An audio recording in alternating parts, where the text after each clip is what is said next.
Hi, everybody, and welcome to another episode of the United States of a Movie podcast, the movie podcast that makes every Monday a fun day because we like to get together and we talk movies, but we don't do it for no reason whatsoever, though to be honest, we probably would. Because here at this podcast, we have a specific mission, trying to find one movie to represent each state in the United States. Now, currently, right now, we are between seasons, so we're doing a series of specials, and this week is the United States of Water, very specifically, so I could talk about my favorite movie that I've ever seen. I've watched it a million times since I was a child, and I've somehow figured out a way to get it on this podcast, but we will get back to that. It was only a matter of time. We've been tooling around with the idea of doing a very specific genre episode, and I like that you broadened this one out a little bit and didn't limit us to a very specific thing, you know? Yes. Yeah. We went with water instead of just one specific kind of vessel.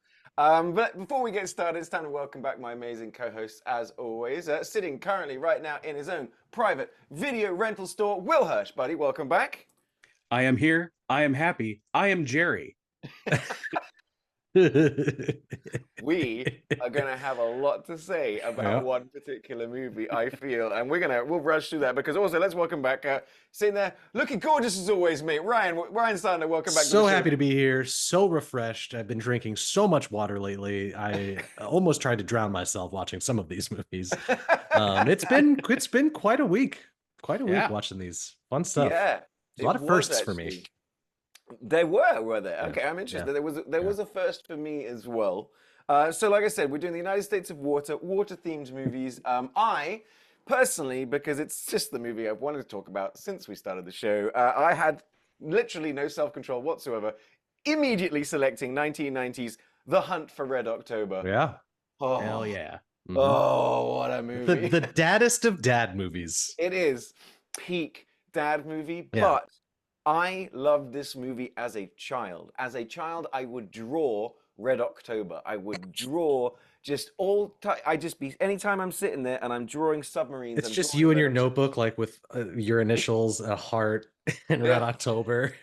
Not characters, just the name of the submarine. It's like John McTiernan, banger, Sean Connery, Alec Baldwin, Scott Glenn, Sam Neill, James Earl Jones. It's still so good. You look at the run of McTiernan films like leading up to this. I had a revelation watching this. Like, I watched this for the first time like not too long ago. You know, it was like a blind spot in my John McTiernan history. I always loved Predator, Die Hard. I think Die Hard with a Vengeance was maybe my first McTiernan movie that I like consciously saw. But I felt like watching Red October, this was almost like his version, like his Michael Mann's Insider. Like, it's an action movie, but not as like bombastic as a typical action movie for that time. For real. Yeah. I mean, it's a lot of just silence and talking. A lot of just really tense situations. There's really only like one gunfight towards the end, which is so silly. Yeah, it is. But then and then the submarine battles again. There's really only one. Right. Kind of towards the end, but the rest of the time it's still tense. Such an exciting movie. It's very tense. Yeah. I love this flick. Like, this is one, especially recently, over the past couple of years, I just rewatch like every couple weeks. I don't know. There's something about it where I'm like, God, it's such a great, really good. Like, it's maybe the perfect like lazy Sunday afternoon movie. Mm-hmm. Like, it's so weirdly comforting given the subject matter. It's good. It's really good. It's a reflection of how good it was. Is like, you know, I've even watched it recently as well, but all of us have recently watched it, and we're like, we could have just done the podcast, but we're like, no, I'm going to rewatch it. Yeah, I watched this like a couple weeks ago, and then I was like, I guess I'll watch it again. I'm like, I have nothing but time watching 7 fucking movies a week. Yeah. I thing is though, and I can't wait till we get into talking a little bit more about it, but it's just, why is it so good? It's like, it's just all there, but it's at no point is it being showy, even when it has an actual submarine kind of burst out the water. It's it's not being showy when you're doing a line to the guy and then an F-14 actually takes off in the background, because they're not being Right. showy about the fact that they've clearly got a lot of cooperation from the Navy. Yeah. They're on an Right. actual It doesn't have that aircraft like it doesn't have that like Top Gun kind of yeah, where it's in your fucking style, face. like stylized. It's very grounded and real. Like even the submarine stuff underwater is still holds up. Like it still looks really good. Yeah. Yeah, I enjoyed It looks that. fantastic. We'll talk about that later Yeah. as well, because I found, I'll see if I can, it was on a random YouTube sort of thing, and I found some behind the scenes for Hunt for Red October, and it was about how they shot the submarines. And I was like, what? Like, I'm like, well, I know it wasn't underwater and it wasn't real submarines, but honestly, sometimes I thought it might have been. But we had other movies on this table as well. One that was a big hole for me as far as Wes Anderson movies go, and another one which I remember liking, and then we put on, and I really fucking liked this movie. I'm ashamed at how much I enjoyed watching this It's one. a good movie. Specifically, but it's like terrible. with the cherry on top, knowing we were gonna talk about it. Like I don't think I'd actually go out of my way to just casually watch this, unless again, like you were scrolling through, unless it was 1998 and you're scrolling through cable and you're like, yeah, all right, I'll watch this fucking movie. Wait, which one of you brought this to the table? I did. Yeah, I did. Yeah. So Yeah. Ryan, I- introduce your movie. I went for- against my gut, never like talking about this episode. It's so funny when you talk about it to actual human beings in public. You're like, well, we're doing like a water themed episode. And everyone's like, oh, you're doing Waterworld, or oh, you're doing The Abyss. I'm like, no, I'm going to pick the worst movie I could think of. I went with the 1998 Barry Levinson directed Queen Latifah jellyfish movie Sphere. Yes, you did. I cannot believe I gasped when I saw 1998 was when this movie came out. Because I was like, you know what? For 1989, this looks really good. Yeah. It's It's got Yikes. 1989 Dustin Hoffman, 1997 Sharon Stone, 2003 Sam Jackson. Yeah. Oh my gosh. Are you I serious? can't wait. The Yeah. cast is so like I always forget Liev Schreiber's in this movie. Yeah. It's Yeah, a great I forget that cast. too. Peter Coyote, Peter the fucking best Coyote. of the animal themed celebrities. All the, I mean, come all on. the coyotes, like I totally forgot that it was a Barry Levinson movie yeah. as well. Like Yeah. when we put it on, and also I didn't clock it until I got to the credits, but the helicopter pilot was Huey Lewis. Yeah, of course. So much so, I think I was reading the trivia that the director wanted like him and Queen Latifah to have a song.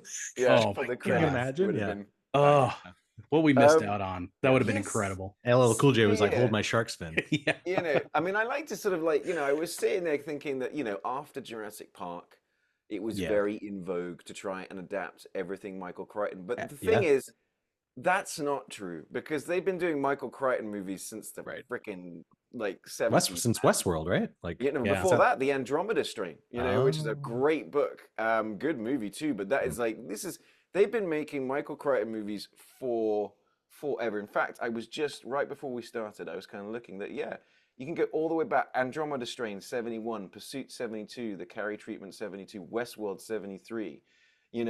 So many movies. I in love the that he 70s. directed Westworld too. Right? Yeah. Yeah. He was also 6'7". That's Yeah. absolutely insane to me. But yeah, then he had Jurassic Park 93. We also had Rising Sun, Disclosure, Congo, Twister. Oh, Lost, like, Congo. yeah, Wow. yeah. Wait, he wrote Well, Twister? He wrote Twister, yeah. No Yeah, I shit. think he was Will's co-writer favorite on it. movie? Yeah. You're back. That's why it's so good. Yeah. I remember, I think for most people, at least our age, because I'm fairly sure Congo was like the next big one, like Jurassic Park. You're like, oh Yeah. shit, Michael Crichton's doing Congo, the gorilla movie, and then everyone went to go see it, and we were like, oh no. Amy, Yeah. talking. Amy. But now You know? I like that movie has now like reached into cult status for me as being the cheesiest fucking Oh, it's Lost City of Zin. fun to watch. Yeah. Tim Curry, come on. I mean, and if you ever get the chance, you got to listen to Bruce Campbell's story about how he got that movie. Like it's phenomenal. But I'll let him tell that. But this we're gonna have a lot of fun talking about Sphere because Yes, we are. I had a lot of thoughts as I was watching it. I was like sucked in. The thing is, like, I was watching it, just sitting on my sofa, but I'm like tense and I'm Yeah. like you know, at no point I'm not like on my phone or I'm not just. I'm like, And I this, realized halfway through, like I'm like just staring at this movie. it flashed me back to watching it like when I was younger, watching this movie, like feeling that unease, that tension. Like it doesn't hold up quite as well in certain areas, but it still has that. I think it's billed as, you know, like Event Horizon, but like underwater. And this came out a year after Event Horizon, which was it's so interesting to me. Like just It was, into like the psychological thriller aspect of it. yes, it was very adjacent. Yeah, To not as good, but right. But now, yeah. before we get to that, though, Will, why don't you introduce the other movie that you brought to the table? It was an interesting choice, one that I've always been interested in watching, and it was nice to have an excuse to do it. Yeah. Yeah, I brought the film. I forget which year it came out. I should remember. Maybe it's 2004. That sounds right. 2004. Yep. Okay. And it's The Life Aquatic with Steve Zissou, which is one of my favorite Wes Anderson movies. I think it's the movie that really defined his style, because you watch it and you're like, this is right on the edge of when he shifted to everything is completely like 90-degree angles and stuff, because there's still a little bit of steady cam, still a little bit of like kind of that early Rushmore bottle rocket energy, and so it's that last one right before he really defined his style. That's interesting, actually, because so I haven't really seen very many Wes Anderson movies. You know, I think the first one I ever really watched was Grand Budapest, which is like such a great movie, but that's all. And then I know I saw Fantastic Mr. Fox. That's a great one. Another banger as well. Yeah. And then I've seen Moonrise Kingdom. I've seen that one as well. So I was surprised that when I went to watch The Life Aquatic, it looked different to how I was expecting. Oh, it's not like straight up Wes Anderson. So I was like quite interested. So I thank you for bringing that to my attention, because for me, I was like, it was also a lot more like lots of location shots, and it was very pretty. Stunning and film, it was more than I expected. But I think my favorite shot of the whole movie is when you've got the Belafonte or whatever it's called, like cut through. Yeah, the oneers going through the submarine, like the movie is like stunning. I was expecting a lot more of that. You know, like because I think that's I'd seen a clip of that, so I figured, it's going to be really theatrical. So I was caught off guard by how much stuff was going on in the ocean and on location, and there were things happening and blowing up that I was like, oh shit, this movie's not what I thought this movie was going to be. And then you get the animation sprinkled in throughout by was it Henry Selick who did Nightmare Before Christmas? Yeah. Mm-hmm. Oh shit, really? Yeah. And I think they collaborated again on Asteroid City recently. I bet, yeah. It's so fucking charming, this movie. This movie is so many things. I'd also never seen this movie, so I'm so glad you brought it to the table for us. Yeah. I have like a weird Wes Anderson thing. I'm like I get it, but it's just like what's like they all kind of merge into this very similar, like he's almost emulating himself now. But this one, you're right. Like watching this, I'm like, fuck, this movie's amazing. It's got the cast, it's got the look, it's silly, it's very funny, it's weirdly dark. Like it hits all the notes. Like that's for anybody who's seen like the Patrick Willems AI video. I kept thinking about that the whole time. Yeah, where they talk about where he talks about like what people seem to think a Wes Anderson movie is, and like how AI builds off of that, versus like when you actually watch one of his movies, even one that's like completely artifice, like an Asteroid City. There's so much depth and so much more going on. And I think like stuff like that, like the kind of static 90 degrees, like complete turns, like sets that are obviously sets, have become like sort of a caricature. And I do think he probably relies on them too much these days. Like French Dispatch sticks out in my mind. I think I've seen all his movies. But this is one where I'm like, yeah, this is him at his top form. The only one I like more is Royal Tenenbaums, which is my favorite movie he's ever made. I was for me it was you know, I like to go in blind, you know, and so for me I just kept getting surprised by, oh shit, that's Cate Blanchett, oh shit, that's Jeff Goldblum, oh shit, you know, that's Owen Wilson. It took me a good hour and a half like of heavy squinting, like that's not Cate Blanchett. Is Is it? Yeah, No, she does kind look of, different. but she Yeah. sounds different too. And she's doing a very Yeah. specific choice with the voice as well. Yeah. I was honestly distracted by the incredible grace and beauty of Michael Gambon. Angelica Houston, man. Oh, Yeah. Angelica Houston is absolute. She's a hottie in this movie. Yeah. It's Yeah. like, she was so cool. But she's just, for me, it's always from The Witches. So I grew up with her being. Oh yeah, The not Witches. the Addams Family, The Witches. Yeah, I was the movie where they turned little boys into mice. Yeah, but she Not the was remake. she's just so statuesque in this, Yeah, she in is. this movie as well. Mhm. And then you've got Bill Murray just kind of. I Ugh. think it may be like it's the perfect bit of casting for Bill Murray. Yeah, it's Yeah. not too much. It's not curmudgeonly. He's vulnerable in this movie too, which I really liked. Like I think it's his best performance. Yeah. Like this is like him at like the top of his like actual acting game. Maybe not, obviously not the funniest movie he's ever made, but in terms of like his actual performance, I think it's his best one. Even Owen Wilson, who I genuinely typically don't enjoy in things, I liked him as Ned in this. Like it kind of fits within that, Wes Anderson knows how to world. use him really, really well. Like if you like all of the movies where Owen Wilson is in it, he's and again, the best is of all time is Royal Tenenbaums, where he's their friend Eli Cash, and that famous where he wrote a book about what if Custer survived, and he's just like, everyone knows that the fatherland he died for at its Little time. Bighorn. Yeah, everyone knows he died at Little Bighorn. What was But Jason this book Schwartzman doing? presupposes is Oh, what if he didn't? What was Jason Schwartzman doing during this movie? Why wasn't he in this one? Yeah, I It's know. I was true, actually yeah. expecting him to sort of show up. So yeah, this movie. So it's kind of like an homage and a parody at the same time for Jacques Cousteau, sort of French diving pioneer, the guy that honestly invented the scuba. Yeah. And it's sort of like, so that's why they got the hats on. But at the same time, it's a very strange and silly movie. Yeah. Essentially, like starts off, it's almost kind of like it's a lot inside baseball if you make movies or make TV. So it's kind of like one of my fun, I think the bit that made me laugh, like just burst out laughing, was Owen Wilson's nearly drowned. And they've just brought him back to life, and the light meter comes in. Yeah.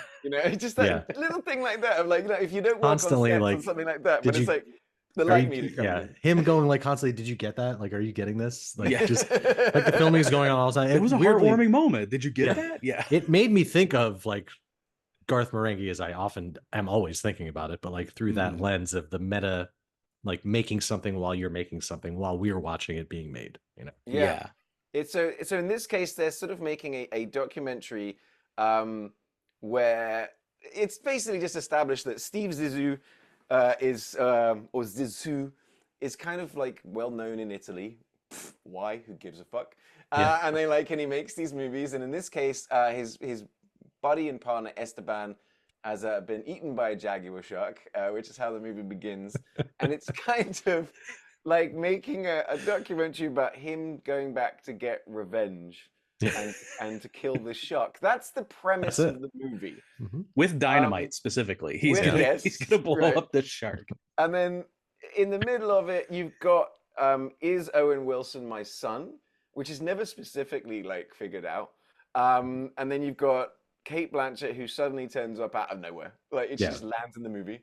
And then she's sort of writing an article about it. And she's pregnant? Yeah. Which I assume Kate Blanchett maybe was during filming this? She wasn't supposed to be, but she actually became pregnant. And Wes Anderson called her out for like, wow, you're taking method acting way too far. Yeah. But damn. But yeah, like it's very silly, but also very artistic and very fun. Willem Dafoe is just, oh my God, in every moment is great. But even like the action sequences, which he typically doesn't do, looked really good. Like everything was like, I kept wondering, like, God, he should just do like a straight up action movie. That'd be kind of cool. Like an old style Bond movie or something. Because there was the one shot that I was like, nice, was we're on the island. They said that they're gonna kind of like attack, and the camera sort of does that. It turns to the side, and you see first one, then everybody emerge from the water in like a V. Yeah. And I was like, that is That is It's cool as good. shit. Yeah, that whole Yeah. sequence is better than most like modern Bond films. Yeah. Right. You know? It was, but at the same time being very reminiscent of, you know, Sean Connery running around on a sort of island in a, you know, looking The bit cool. like there's just like little throwaway stuff that like it's so again just the like into the silliness of like of that scene where they run through the mud and Bill Murray's like leeches, oh no, the leeches, and he looks over, he's like, oh, you guys don't have any, and that's it, like it just cuts away, like they're all like, what, he's like, oh, it's just me. It's ridiculous, it's just so silly, but it's coupled with this like pretty violent stuff. Like it's very like Yeah, it goes back and forth tonally quite a bit. Yeah. But in a way that doesn't really break the film. No. But God, like I think what throws people off from Wes Anderson and his comedy is a lot of the times it's so dry and it's so delivered matter of factly. It's actually kind of like British in that way. It's like it's not really calling attention to the humor, but things like the dolphins with the cameras on their head who just end up looking at each other instead of like filming anything else. It just my dad's favorite line is where Zissou's looking at him. He's like, I hate those fucking dolphins. Yeah. Just things like that, like that are, like you said, tiny, almost throwaway gags that just really. But there's no waste too. Like the dolphins serve a purpose. Like they were Yeah. videotaping through the porthole and they catch thing, and then Bill Murray walks by and sees that, and like but there's also just like things like the random topless script girl. yeah, Right. Who's just is and just randomly is topless for the first half of the movie, but always just randomly in the background and never really no, doing only it. for the first half of them. I thought it'd be a running gag, like she would be constantly topless, like for silliness effect. But no, that goes away halfway through the movie. He I love the rivalry between him and Jeff Goldblum is so good. Like yes. God, when he's captured too, like he's just playing poker with them. He's like, you're here to rescue me, and he's like, oh, he's just like, shot. It's wild. Like everything in this movie is very unexpected. Like I love that. Like I love having my expectations subverted, and this, like every turn of it, I was like, oh shit, this is happening. Oh, what a choice. Like to the point of then, you know, what happens right at the end with Owen Wilson's character, and I'm like, wait, what? Yeah. Huh. Just so sad, like just out of nowhere, and it's very like, anticlimactic, like wild. Yeah, I know, we're just thinking about it right now. Like it's such a fascinating. I mean, I like that moment just then where all of us were just kind of sitting there with our own thoughts for a second, just going, much like the end of the movie. Yeah, it really. They fucking did it. They fucking did it. Yeah. Well, it's the scene. Like if people don't know, and don't want it spoiled, skip ahead a little bit. But Owen Wilson's character, who we're pretty sure, but again, not 1,000% sure that he's Steve Zissou's son. They have grown closer. There's been a lot of friction, and I love that scene where like they're in the water after the helicopter crash. It's so subtly revealed where like he's floating there on the raft with them.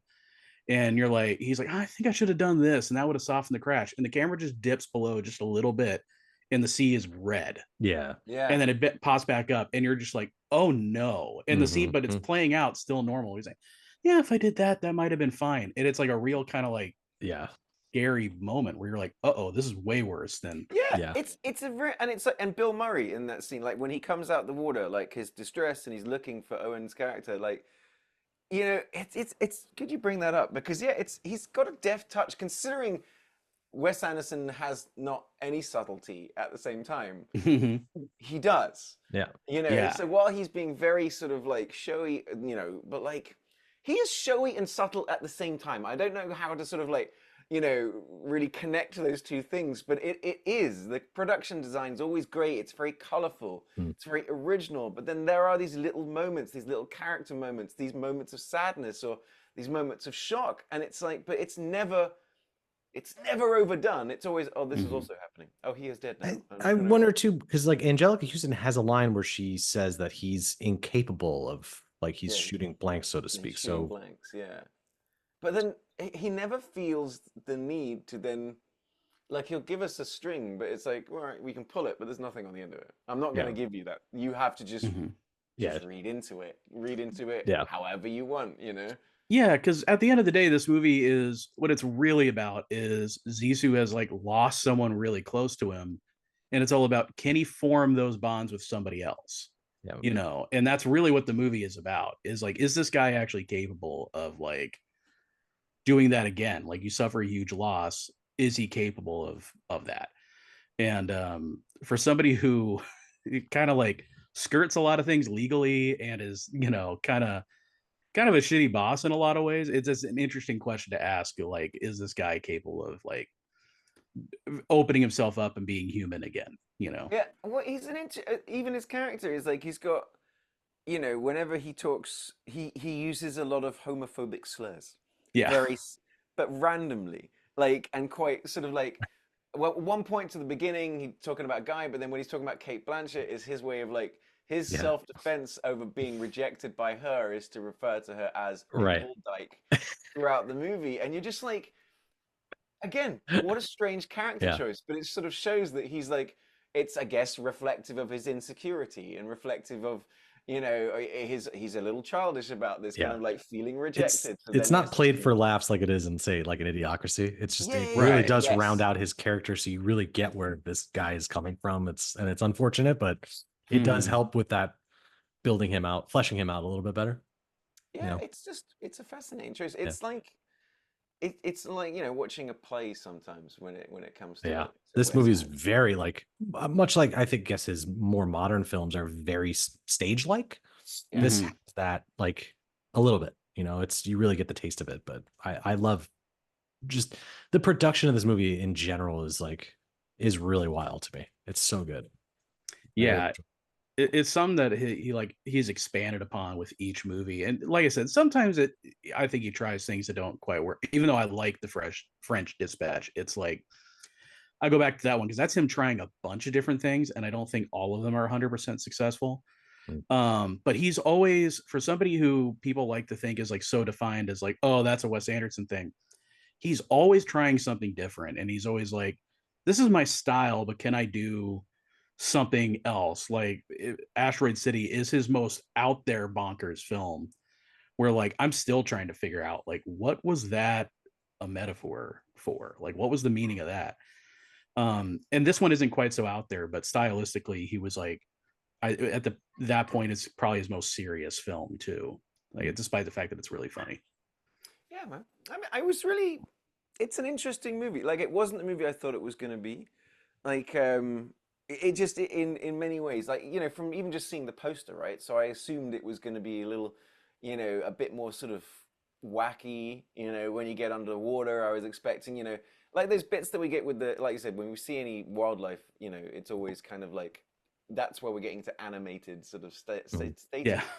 But then it's so interesting because that juxtaposes with the Italian Riviera, or Yeah. them being an actual helicopter, or just being outside, that I'm like, wow, it's not like I'm on this lane. He goes, no, there's multiple lanes to this highway that we're going to drive down, and like we're going to switch lanes every now and again, and sometimes it's going to be this movie, and sometimes it's going to be that movie, and sometimes I'm going to cut a giant ship in half, and we're going to pretend like it's a stage play, and Yeah. it's And in anyone else's hands, it would have fallen apart at any of those seams. But this one Yeah. it holds together so well. And yeah. all of these styles like blend seamlessly in this film. Which shouldn't work. You're Right. right. I mean, like, you're 100% on the head that, like, if someone else was doing this, it's like, what, did you like change production designers on each day, or Yeah. did you just Right. wake up in the morning and go, all right, today we're gonna do it like it's a silent movie or Yeah. something. It's like, but it does. It works really well. Give me the giant peach guy.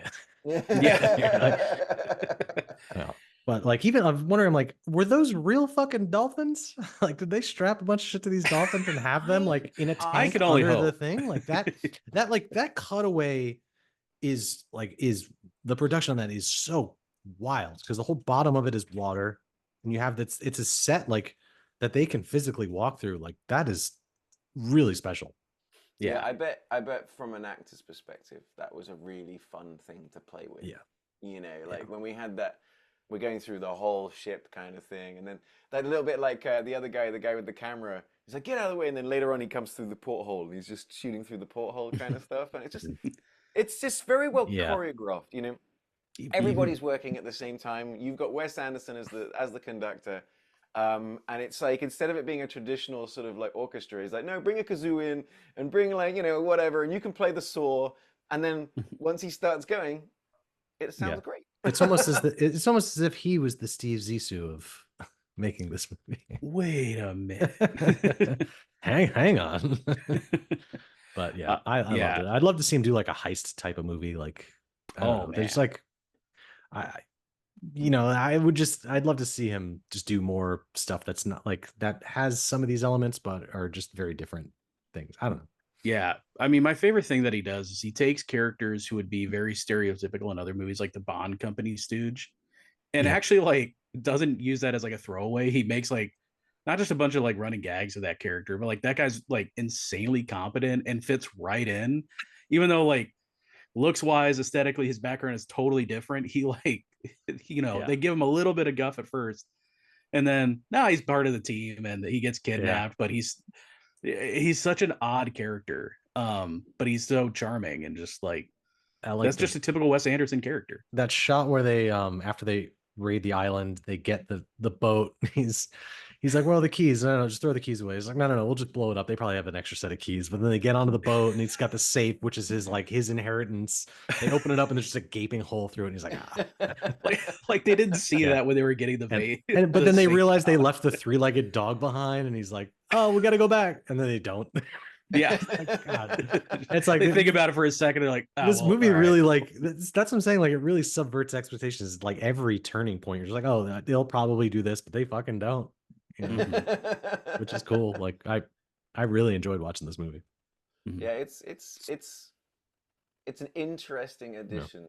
I think I would say that I found the Grand Budapest to be better. But I think this one is just what I liked about it is it's just unapologetically original. It is just doing what it is doing. You're either into it or you're not. I might say something controversial. Like I love this movie, but I have no desire to see it again. Like, I don't know. I get I understand your point. Like I was like, I watched it, but I'm like, because I rented it, but it was on sale, so I could have bought it for just $1 more. And I'm like, nah. And then afterwards, I'm like, no, I'm good. Yeah. I enjoyed it. I'm like, oh, okay. I got it. Like, I got it. I'm not going to bang it on again. Go, you know what I want to watch? Yeah. Which is weird because we're being very right. It's a phenomenal film, and I think especially if you're into film, chances are if you're into film and you've probably seen this movie already. I don't know what our excuse is, but I think it's maybe one of his best movies. Yeah, and I love this movie. I adore it. I own the Criterion, and there we go. Yeah, exactly. I know.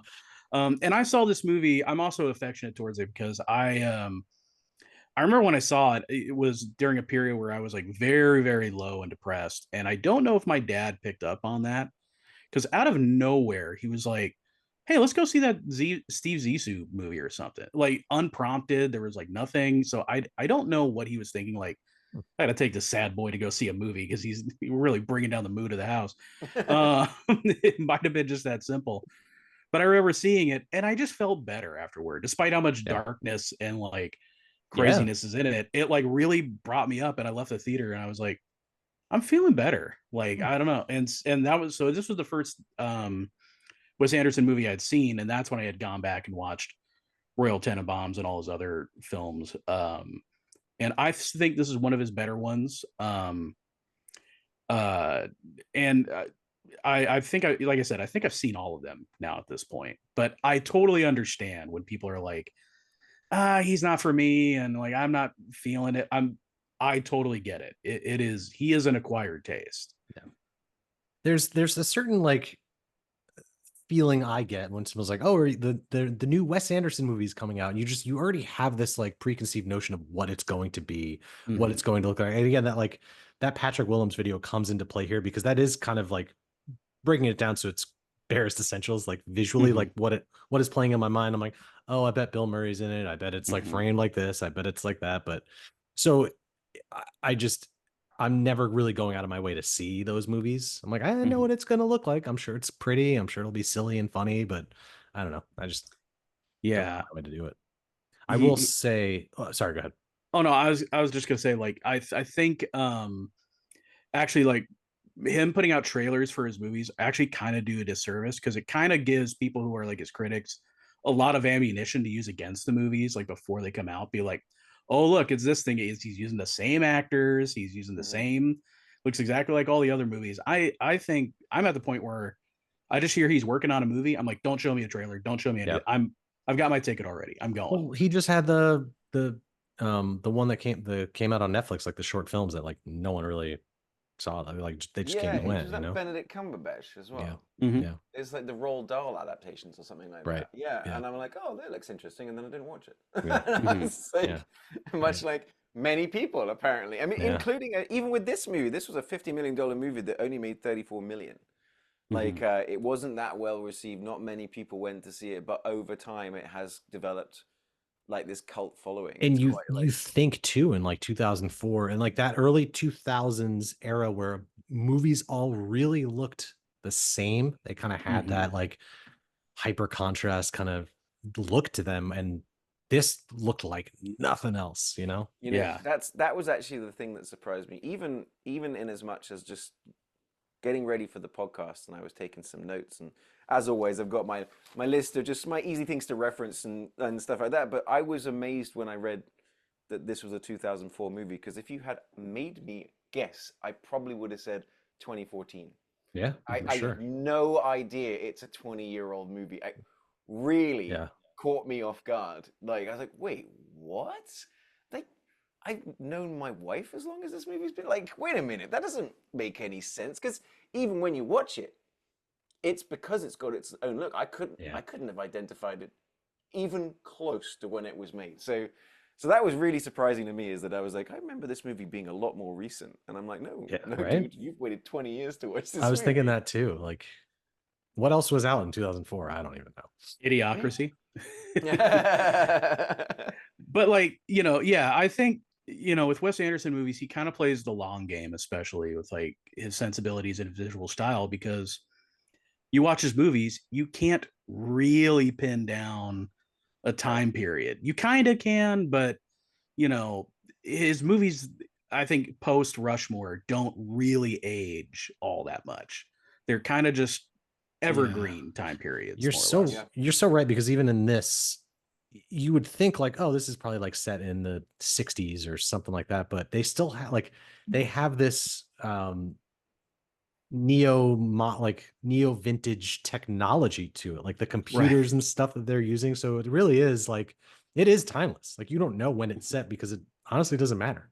Right. It's a very good point, actually. Yeah, it's very non-specific about when or whatever anything's going on, as opposed to, I'm gonna change channels now. Got a little segue moment right there. One last thing I will say about this movie, credit to like Sue George for doing all the music and covering every David Bowie song. That was fucking rad as hell. Yeah, the music was great.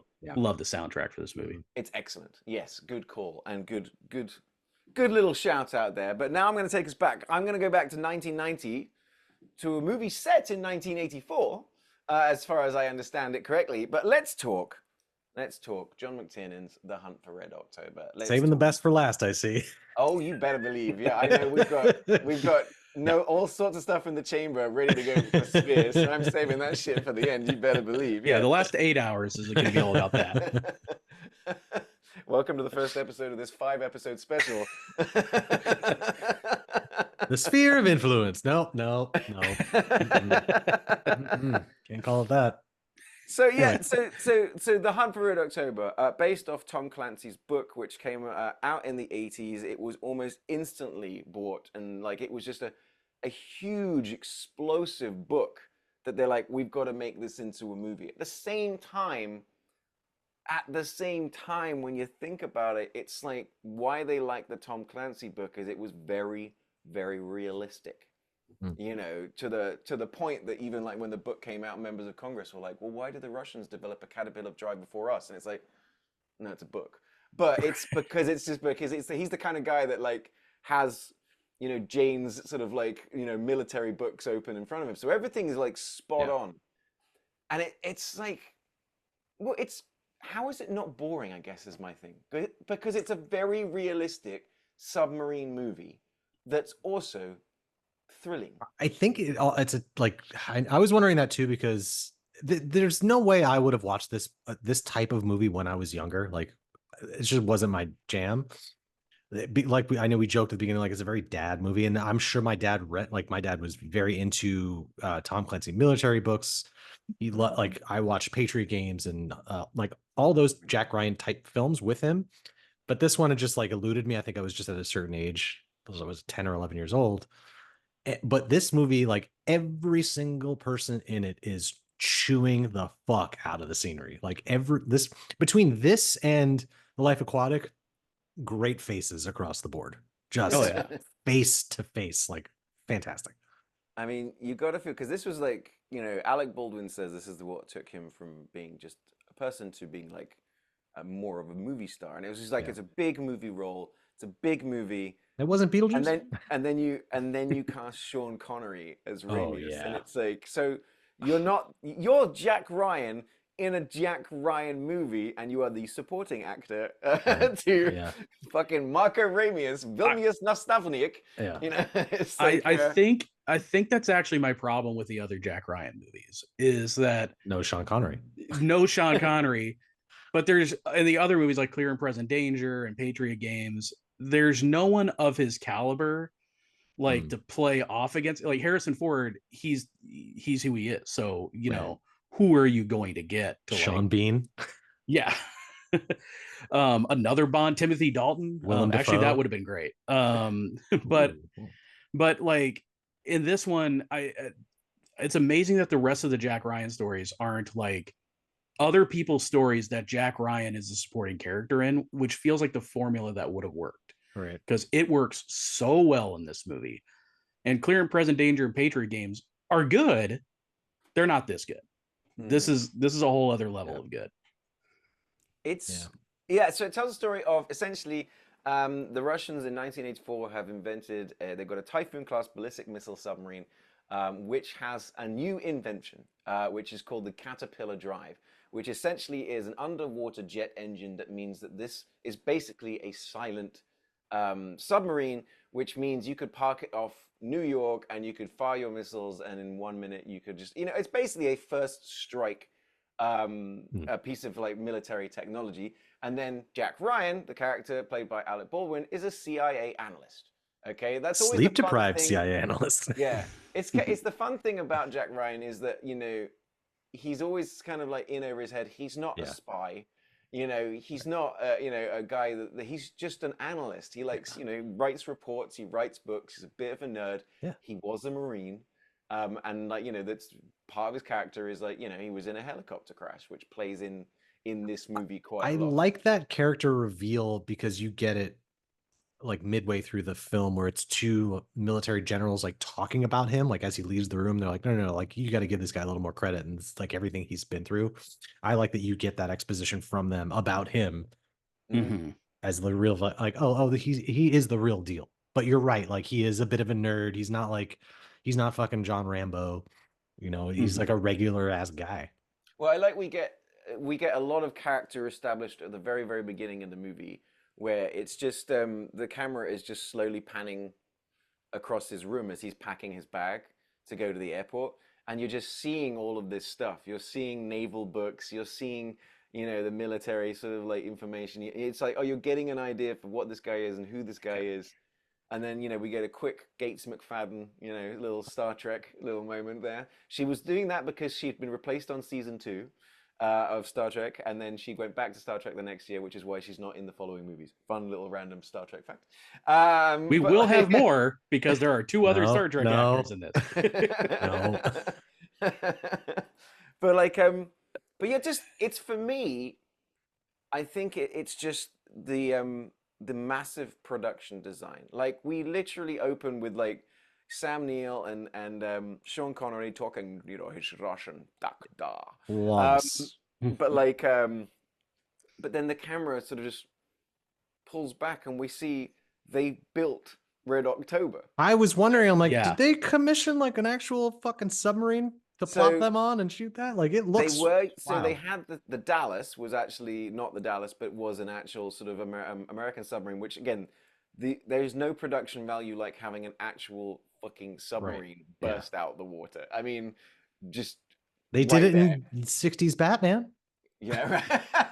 But like, But in this case, no. So the Red October that we see is kind of like it's constructed on essentially like it's just a floating sort of thing. So you see it being tugged out at the beginning because that's what they would be doing if it was a new vessel anyway. But that's actually how it would move around. So, but it looked great to the point of like, you know, because you've got the whole command tower and everything. That I'm like, yeah, even I as a child go, is that just a real submarine? Like, right. Well, as a child, you're just assuming it is because I'm watching the movie anyway. But then you get into sort of the design of inside, and like, you know, they're very specifically designed so we can tell the difference between the different submarines. Yeah. But they're still very, very accurate.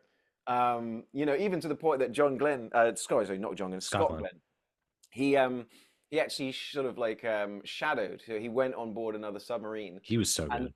And he was, they gave him the authority of like, so he was giving orders. So there's a very specific way they could do it. So he's with the captain, but he would give the orders and people would treat him like a captain. He ended up basing his whole performance on that captain. That's so cool. Wow. So like, it was just this sense of like, they all really got into this kind of thing. Yeah, Scott Glenn's great in this movie. Yeah. I don't know how comforting it is to me to know that a silly actor guy is giving orders on a fire the nuclear weapons on a submarine. That's kind of like, I don't know if we need to go that far, guys. But regardless, his performance is so worked, good. Though, yeah. He is awesome in this movie. And like, I think the first time I watched this a couple weeks ago, I wasn't like fully paying attention. So in my mind, I'm like, what's up? There's how many submarines now? There's 3 of them. And they're talking to each other. How did he get on this? I'm like, how did he get onto this submarine? Oh, right. There was a helicopter bit. Fantastic scene, by the way, of him. Like, that whole thing. I got to get on this fucking, you got to get me off of this battleship onto this, excuse me, not battleship, aircraft carrier. Yeah. And I got to get over here. I got to get on the radio. I got to talk to this guy. I'm like, they're like, what are you talking about? No. Cuts to him on the helicopter with one of my favorite character actors from Little Monsters. I forget his name, but that was fucking wild. Yeah. Wild. It's like, you know, the thing about it is like, think about this is that, you know, there are other submarine movies, of course there are, but around this sort of time, a little bit later, we had Tony Scott's Crimson Tide, right? Crimson Tide. You know, Denzel, Gene Hackman. It's like, oh my God, it's extreme and it's exciting and it's tense and it's like sweaty and it's very just like, you know, very Tony Scott. Whereas this one, even though it is, you know, John McTiernan, who isn't the most subtle person, you know, he can blow up shit very well. He can have a line of dudes just blasting guns into the jungle, but it's all done with a very sort of just one hand on. It's got a polish to it, like a sheen, like it's clean. It's, you know, whereas Tony Scott, it's got that grit and the Dutch angles and it has all that, but this felt a little, dare I say, subtle. I know it's crazy, but like it just, but it still feels very John McTiernan-y, you know? Yeah. He turns it kind of like how Oppenheimer turns like scenes of like people sitting in a room doing math to figure stuff out into like very exciting, like tense scenes. Yeah. This does the same thing. This trusts the audience to be like, hey, if this goes bad, it could potentially start a war. And like, so you're kind of like locked into paying attention to what everyone's doing. And there's something that's just satisfying about watching people who are really, really competent at their jobs, working in high stakes scenarios and making it believable. Like, you know, there's something about that where like, that's just compelling to watch. That's like what I was saying, like watching this, I got the feeling of like I was watching Michael Mann's The Insider, because that movie there's no action at all. It's just tense conversation, but it feels so grounded and real. I wonder if like, because I watched a very specific video talking about the editing of Oppenheimer, and they were talking about how even though it's not an action movie, it's edited like an action movie. It's edited with the pace of an action movie to create this sort of thing. I'd say, I wonder if there's some of that little voodoo that's happening in The Hunt for Red October. Though I would say it's like, maybe it's again not showy at all. I think part of it is also just the tension of it's just this one boat, and you've got the entire Russian Navy and the entire American Navy trying to find it, and it's like, you know, a needle in a haystack, but it's a massive needle, and it's filled with nuclear weapons. Right. But then you get that scene where it's like a submarine chase sequence where my favorite character is the guy who's doing running the sonar, and he's like, Caught him Jonesy. once. Yeah, so good. And Mhm. they're like right on the tail. And he's like, wait, you gotta. They're she's trying to predict the movements of this phantom sub. So cool. Yeah. Yeah. I mean, yeah, there's a great bit of tension where the guys are just having a conversation, but it's essentially when the submarine crazy Ivans and it goes all the way around them. Yeah. And it's like this during that time they're having this gentle conversation, then you've got the whole other boat holding their Mhm. breath, just trying to be Yeah. invisible, and then you get some really great, like for example, the scene geography of submarine combat, brilliantly done. You Yeah. always know where everybody is. You always understand kind of what's going on. Which is It's really- crazy to think about because it's just like 3 fucking hot dogs underwater. Like, Yeah. I don't know where these things could be, but it Yeah. has the geography of like, oh, we're pulling by the sisters or whatever they call like the rock formations and Mhm. stuff. Like, Mhm. pretty cool. And there's no like Star Trek style view screen. You cannot see the other Here ship. we go. Even though this Yeah. has Star Trek actors. No. The guy who plays Moriarty. Listen, if you guys want to do your own Oppenheimer Star Trek podcast, be my guest.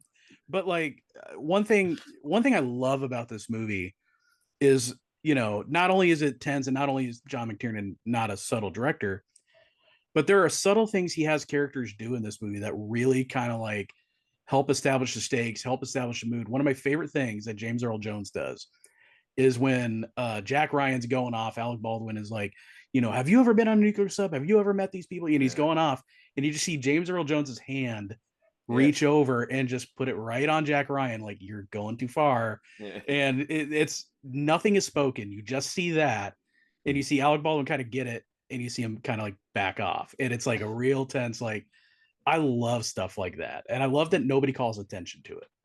Mm-hmm. Yeah, no, I think that just, again, it's leaning into that sort of realism of, you know, even when they're all in that room together and they're having a briefing and he's got the yeoman, oh, do you have that guy slide? You know, it's just like, you really feel like everybody's done the research, you know, so it's just feels so genuine all the way, even though it's like, it's a crazy premise. But, you know, even to the point, like you said, getting him on board the Dallas from a helicopter. It's crazy. With no fuel onto this submarine. And then, like, you know, there's that shot when he lets his, when he releases, and like, that's Alec Baldwin, and that's him releasing his safety line. I'm like, oh shit, like, stuff like that. It just completely. And they have but there's like, they have a throwaway line. It's like, okay, well, if the water's really cold, you'll only have 4 minutes. And it just like cuts to Scott Glenn running through the thing, and then they just drag him in through like a completely different part. You're like, how did they get him onto this fucking thing? It's wild. Yeah. It's Alec Baldwin. I wonder, like, in a different alternate universe, is Michael Bay's The Rock like kind of a Jack Ryan type of story where Nicolas Cage is like, because what we're describing is, you know, he's the nerdy kind of character who's doesn't have combat experience, but thrust into this really hyper tense combat situation. I mean, The Rock is almost a John McTiernan movie anyway. It's other than visually, it's one of the least Michael Bay films, which is why it's in the Criterion collection, I believe. But like, I would have loved to have seen his take on The Rock, because it would have had less action, I think, but I think it would have been elevated a little bit with, you know, how he would have treated the subject matter. Maybe. Yeah. It'd be interesting. Like, I don't know how I think you're right. I don't think it'd be that far off from what we got. It just wouldn't be as bombastic, maybe. Yeah. I don't know. You know, another random fact, I got a random fact about this movie, is that at the very beginning... They're not random if you wrote them. This was more like, I think I told this story once before, but I was living in Arizona listening to NPR, and they played this sound effect, and they go, so do you know the first movie to ever use this sound effect? And they play it, and I go, oh, that's The Hunt for Red October. And they go, The Hunt for Red October. And I go, wow, I am maybe the saddest human being on earth. But right at the beginning, as the text is appearing on screen, and it's got the like sound, that was the first example of it ever being used. And in fact, shit. So yeah, so that's why whenever you watch a movie now and like opening crawl and it's doing that sound, they got it from The Hunt for Red October. The sound of text being animated on screen. Yes. Like being typed. Yes. So there you go. Random fact. Oh, didn't they do it in fucking Alien? You'd think you're gonna say that, but I'm like, I looked into this, guys. It's true. Didn't they do it in Sneakers? I may watch Sneakers I today. popped up on my every now and again. I'll scroll through like if I'm watching YouTube videos, it'll just autoplay whatever free movies are on there, and I saw Sneakers on there. I'm like, okay, I might have to do that today. I saw Yeah. that in theater. Right up there with Idiocracy. Ooh, Like, man. Sean Connery. God damn, He's so good. so this hot. might be. I mean, one, he's also just so handsome. Yeah. Like, just like I'm like, I want to be, you know. He'd be a- Okay, I was just reading about this. So apparently, like Sean tried to fucking power this through, but he turned up to set on day one with his hairpiece, but with a ponytail. So he's got a ponytail hanging down, and McTiernan was like, "No, that is not going to happen." And he's like, "Oh, yes, it is." So it was apparently only on second day because another thing. This is a Jan de Bont movie. This is Right. shot by Jan de Bont. Apparently he was mocking it the next day, where he's like, "It looks like a floppy penis," and then by the end of the second day, because the crew were all laughing about it, Connery was essentially bullied man. out of that thing, and that's why we ended up with the other hairstyle that cost. So yeah, they'd spent $20,000 on reshoots. Oh my god. For just because of Sean Connery. Incidentally, it looks like a floppy penis was the original title for this movie. Yeah, The Hunt for Floppy Penis. The Hunt for Floppy Penis. But Right? they changed it in testing. They didn't think that would work. Yeah. But it's still titled that in Europe, much like the Pizza Hut Yes. and Demolition Man. Yeah. I mean, like, I'm just looking at it now, like, we've already gone through sort of like the cast, but there's so much more to it as well. Like, Stellan Skarsgård, Sam Neill, Jeffrey Jones, like Peter Yeah. Firth. I love Like- that scene with Jeffrey Jones. Like, Alec Baldwin's character has to go see this guy who is a submarine expert to figure out this technology that may or may not exist, and he's like him talking about this stuff. Like, that was really cool. I love that whole setup too, Yeah. where they're building the fucking submarine in this Yes, thing. Like, it's the crazy, production dude. value of It's well, crazy. is that an actual submarine being built? I'm assuming yes. I'm assuming yes. Is that an actual pedophile? Yes. Crazy. That was in the Sorry. other desk with his other folder. Oh boy. Sorry. Oh dear. But yeah, Sean Connery, just going back to his performance for a minute, like, he's so good in this. I think, other than Name of the Rose, I think this is his best performance. Like, Yeah, I think he's amazing in this. I Yeah. mean, like, I know he got and I think he's amazing in The Untouchables, but I Mhm. just like that he has such presence in this movie. He has just this air of Yeah. authority. He's like kind of like what Ryan is saying. He's just like great face. He just Yeah. every time he's on screen, he looks cool as shit in He- that yeah. in his black sort of uniform. He'd and be a stuff great, that. like, I wish they could have done like him as like an older Bond. I mean, I guess you kind of get Well, they that with did. The Rock, right? He Like, did that with Never Say Yeah, Never. yeah, I know, essentially. but I mean, Yeah. like this era where it's like Yeah.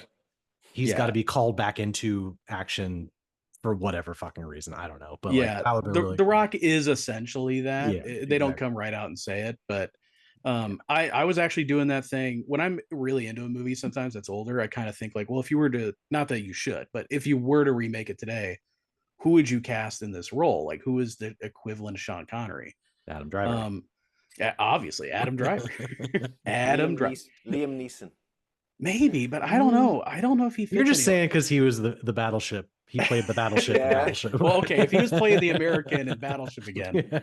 But I the only answer I could come up with who I'd like to see, funny enough, is Pierce Brosnan. I was gonna say Pierce yeah, Brosnan yeah, myself. for sure, dude. I was Mhm. about to say Oh, yeah. exactly that, especially recently. Definitely. Have you seen him with his beard? Yeah, Yeah. I fucking mean, hot. god damn it! Like, you were already pretty when you were younger, and now you're just gorgeous as an Just older rubbing man in our too? rubbing it in Yeah. our faces. Yeah. Yeah.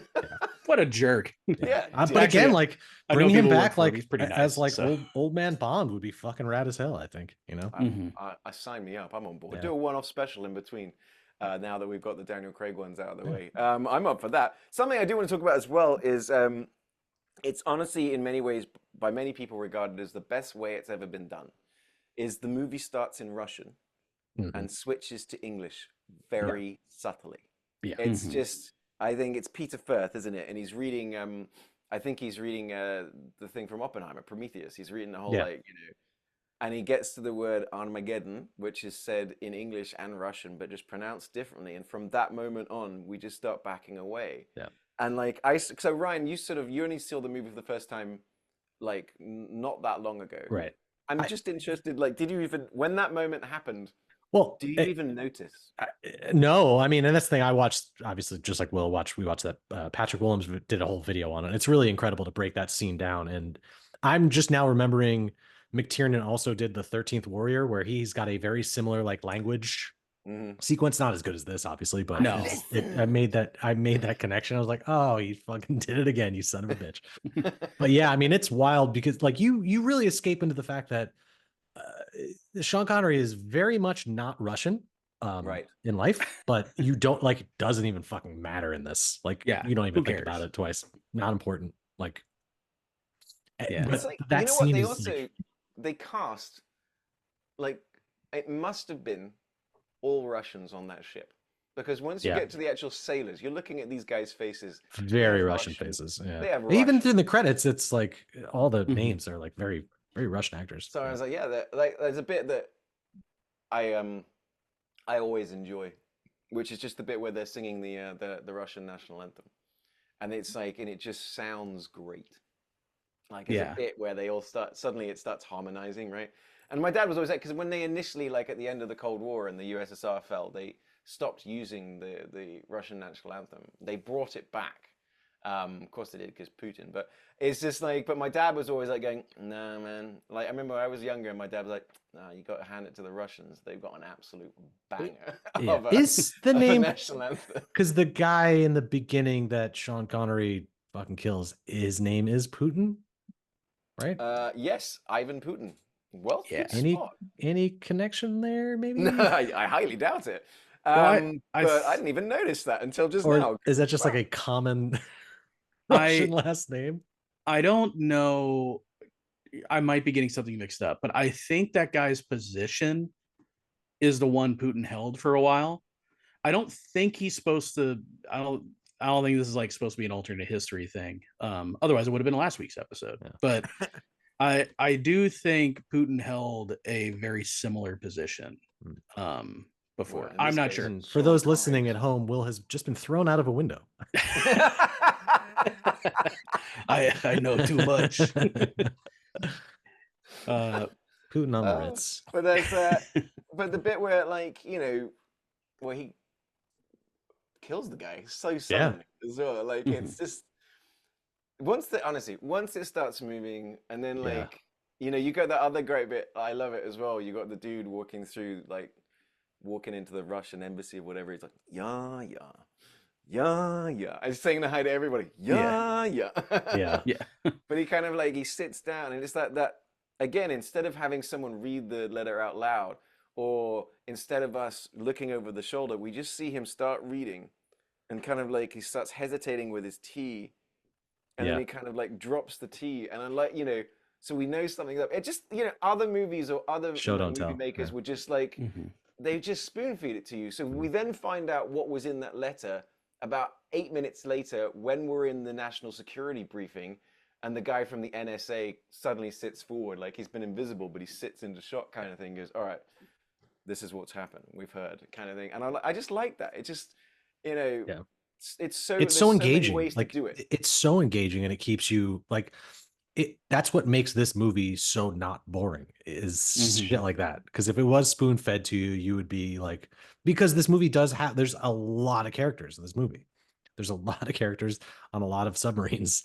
Yeah. And, you know, keeping track of it in the hands of any other director, any other script would be a fucking mess. But this Yeah. just, it's shot like an action movie, much like Oppenheimer, which I'm so glad you brought up because you never do. It just fucking, it's super seamless, and it shouldn't work. It should be boring, but it's not. Yeah. It's a banger. It's You know- definitely I think it's the best of the Jack Ryan movies for sure. But also just man, I just go back and watch this again from time to time because I'm like, It's This is just it's also so good. gorgeous. Like Yeah. the shot of when we're in the missile room, all those Mhm. red tubes and stuff. Like Oh, suddenly this yeah. camera, and it just establishes this space we're going to be working in for the next 10 minutes, and it's just like it's a. I always remember that because when I had the laser disc of the Hunt for Red October, Hang when I was on. in, Whoa now. I was in Hong Kong, but it was you know, something I loved about Laserdiscs is kind of like an album is that they were kind of like you'd open them up, Right. and it's big and artistic and that was the shot that they have. So you'd open up the Laserdisc, you know, so you get this. Suddenly we go widescreen, and it's just a really high res print of that shot, and I was like, I want to watch this movie. Is that the shot towards the end of the film where like the action sequence where it's like you finally gauge like how fucking huge this vessel is? Yeah. Which is crazy because we've before gone from that it's very the whole like movie. claustrophobic as a typical submarine film is. It's a very small, like close quarters thing. Like you have the bridge and whatever, but once you get to like the what seems like the engine room, I'm not sure, but you see these like this endless hallway of these large containers that are numbered. And then you have a fucking gunfight inside of this. And he's like, careful what you shoot. Like everything in here is like really meant not to be shot. And he does a great Sean Connery impression as well. Yeah. He's crawling through. Like, be careful what you shoot at. God, you know, mumbling to himself. That's like his come out to this coast, we'll have a few laughs, like that kind of fucking great. You know, like another really side, I realized that for a submarine movie, it doesn't do something that all submarine movies do, which is at no time do we have the water coming inside. At no point do we have. There's no sort of like moment where we've got depth charges. But any other submarine movie, you've always got that bit where water's coming in, or we've got to seal a bulkhead, or we've got to abandon some guy. It's no, you know, it'll just. You do get the like them dropping the bombs out of the helicopter. Yeah, and then like track getting really close and then like exploding before it gets there, and then it cuts to James Earl Jones be like, "This never happened." That was fucking rad as hell. Yeah, I was never here. This never happened. I mean, like 40 people just saw you, but all right.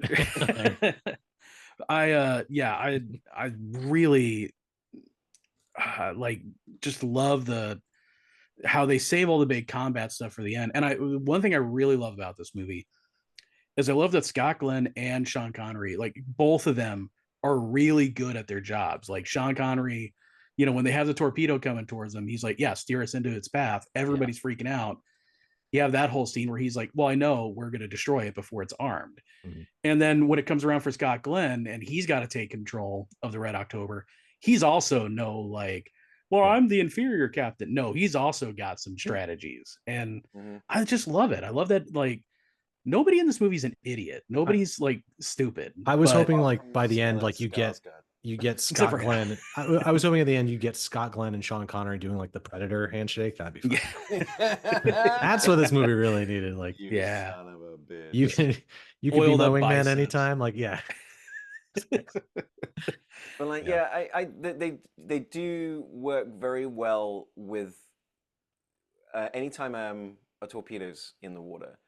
You just get that tension of the beeps getting closer, and you've got the tension of Sam Neill with his stopwatch, you know, like going. There's always this sense of like, because it's a chase movie, right? But then it's also, you got these little mini ticking clocks inside, which are the torpedo chases. Various people giving you yardage measurements, like 600 yards, 500 yards. You're like, I know, man. I'm like, I'm sweating over here. You're not helping. But then it cuts to Sean Connery just sitting there like, hold. Hold. All right, turn. But like, you know, and that's kind of like, it's, you know, I know I'm going to mention Star Trek again, but only because like Will was talking about view screens, right?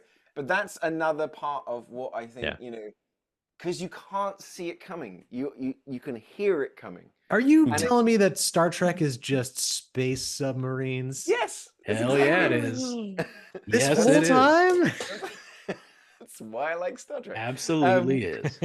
But like, but yeah, no, I mean, like, again, fuck it, we're doing it. But it's the final scene from Wrath of Khan, where, you know, you can't use the view screen because we're inside the nebula, and we're using, you know. It's also the final scene in Galaxy Quest. They do the thing where they use their own torpedoes against them, like that kind of. That's a good point. Yes. Right. Oh, well, look at that. We've connected all. I've done it. But Wrath of Khan did it first. But I love that. Like, I thought that was cool. When you think you're like, okay, because it is like a very tense action sequence where, you know, they're running away from these torpedoes, and the last minute they veer, and one of them goes off and it like loops back around. You get the guy who's like, oh no, it's looking for something else. What is it going to look for? The fucking submarine that's just over there. And another thing I want to talk Blammo. about quickly is the scenes with the National Security Advisor and the Russian ambassador. Yes. Where like it's just funny. It's funny. It's not supposed to not be funny, but it's not being played for a joke. But it's just the idea of like, I like the whole political sort of thing of everyone knows what's happening, but no one can specifically say it. And so, you know, it's like, oh, it's a rescue mission. Well, how can we help? You know, oh, no, it's fine. No, it's like here. And then later on, so they've engineered this situation where they were going to sink Red October, you know, in the deep water, the trench. But then they end up sinking the other one there. Right. But it's just so funny the way he plays off when he goes, I'm almost reticent to bring this up, but we've lost contact. You've lost another submarine? You know, I'm just such a dick. Yeah. Well. God. Played by the villain in Bill and Ted's Bogus Journey. Wow, nerd. And the original Duncan Idaho from Dune. Yeah, I was about to say, yes, right? he was Duncan Idaho. What was oh my his God. name? Yeah, Jurgen... what is this guy? I was trying to look it up. He wasn't on Star Trek, so I don't know. But anything else from Red October that we want to talk about before we move on, apart from it being the greatest fucking movie ever made? No, I mean it's a fucking banger. Yeah, and it is like, I have such a new appreciation for it now than, again, I look back to like when I was younger. I'm like, as a kid, I was probably watching Predator and shit like that, and RoboCop and shit like that. I'm like, fucking movie with 2 submarines, meh. But I did love, on the text thread, I had the joke that the alternate ending of this movie, where it just pans back and it reveals that it was all set in a bathtub and it's just a little kid just mashing 2 fucking Lego submarines together. That's specifically fucking... Ollie as a kid. Yeah. Oh, mate. Actually, Ollie just last week in his bathtub. All right, so I'm going to ask one last question of you guys before we move on. Hunt for Red October. Could we officially give it the crown as we have for other movies? Do you consider it a perfect movie? I do, but do you? For that genre, sure. Like, ooh, okay. All right, okay, I can accept that. So I don't know. like. Everybody was a child obsessed with submarines. Yeah. I would definitely put it as a perfect film because I cannot think of one thing I would change. Yeah. Like there's nothing in there where I'd be like, take that out. Everything in there, I'm like, no, I like it in there. Yeah, I mean, I love this movie, but I don't know if I would put it up in that echelon. But that's just me. Though, speaking of perfect movies where absolutely nothing should be changed, and in every way it's like top to bottom, let's talk Sphere. Welcome to our 292-part series. You've come full circle. There's going to be a lot of geometry jokes in this episode, guys. Yeah, let's talk Sphere. Let's talk. Oh baby, let's talk about Sphere. I was happy we chose it. Funny you should say this on the text thread, but you were 100% right that yes, not only did Ollie read this, he read it at boarding school. And in fact, I remember. No wonder you didn't respond. I was like, dude, get out of my head. Because not only that, because I remember, I was a good child, but I was in detention for some reason. And I remember it being one of the most fun detentions ever because I was reading Sphere and I took down almost the entire book. I had to be in this room for hours. And like, I'm at the end of it and they go, okay, you can leave. I go, yeah. Because I'm finishing this book. I destroyed the book. I fucking loved it. I read it like when they announced the movie, I mean, like, I remember the trailer sort of started. I didn't know what it was. I instantly knew this is Sphere. This is that Michael Crichton book. And I'm like, I'm on board. I want to see this. And I remember liking it as a kid. And I haven't watched it for a long time. Same. You and I had the same visceral reaction to it. Yeah. I watched it and I was like, and I'm looking at the reviews, 13%, from critics. It's like 30% from viewers. Wow, that high. All right. I put it on and I'm like, no, this rules. Yeah, it's like, it was like their response to like, man, we got the Abyss at home. We can do this. Yeah, but the thing is, you are not wrong because like we did say, we were like, both Will and I going, do the Abyss, do the Director's Cut Abyss, get some James Cameron on this, and you're like, no, I'm gonna watch Sphere, and I'm really happy you did. I did I'm say it in actually that very exact happy. voice. Yeah. I'm very happy you picked this one too, because I still think I mentioned it on the text thread that Deep Star 6, Leviathan, and Yeah. Abyss are all almost exactly the same film, came out the same year. We should do an episode about that, because like those are three varying quality different movies, which again are almost identical plot wise. It's kind of funny. But I'm glad you picked this one, because I had a great time watching it, even though I don't have the same feelings I think you guys do. It came from an era of movies where a couple other movies just came to mind. I was just going to save these for like the also rans, but like, was it Deep Rising, the Treat Williams movie? Oh yeah, Like, right, that one, because I think that's like on a cruise ship or something. And then there's the Jamie Lee Curtis one, Ghost Ship, right? Yes. With Donald Sutherland. Yeah. But there was a time in my life where I'm like, I'm just fucking seeing every movie. And now I'm like, now I'm very particular. I'm like where I cast my vote, so to speak. But back then I was like, I'll watch all of this shit. I don't care. There are no bad movies. And Sphere proves me right. So Sphere tells the story of a bunch of sort of experts, marine biologist, mathematician, astrophysicist, and a psychologist, the last one being Dustin Hoffman, all sort of like pulled into the middle of the ocean. We're kind of like thrown in to the deep end, so to speak. Nice. And Dustin Hoffman, assuming that he's been brought in to help out with people that have survived a plane crash, turns out that he wrote a paper many years before for like $35,000. And it's also apparently bullshit. But you wrote half of. Yeah. But he essentially wrote a report talking about, well, if we're ever going to have contact with an alien, you want to have a psychologist to kind of keep people's brains together. You need an astrophysicist, of course, because it's going to be talking about space. But like, you want a mathematician because like very often that's going to be the language that we communicate in. And you need an absolute fucking smoke show. Yeah, and then you just need who may or may not be addicted to pills. Yeah, yes, yes. A crazy hot quotient being both crazy and hot. But like essentially what they've done is discovered a massive space vessel on the bottom of the ocean that they realize has been there for 300 years. So starts the movie as they have to go down to this habitat. And that's kind of it's super fucking intriguing. Like again, like all of the feelings watching this movie, and I'm so glad you'd seen this for the first time. I for some reason thought you had certainly seen it, but like the inciting incident film is so intriguing. You're like, oh shit, like, something landed here. They had to bring the best of the best of the best, sir.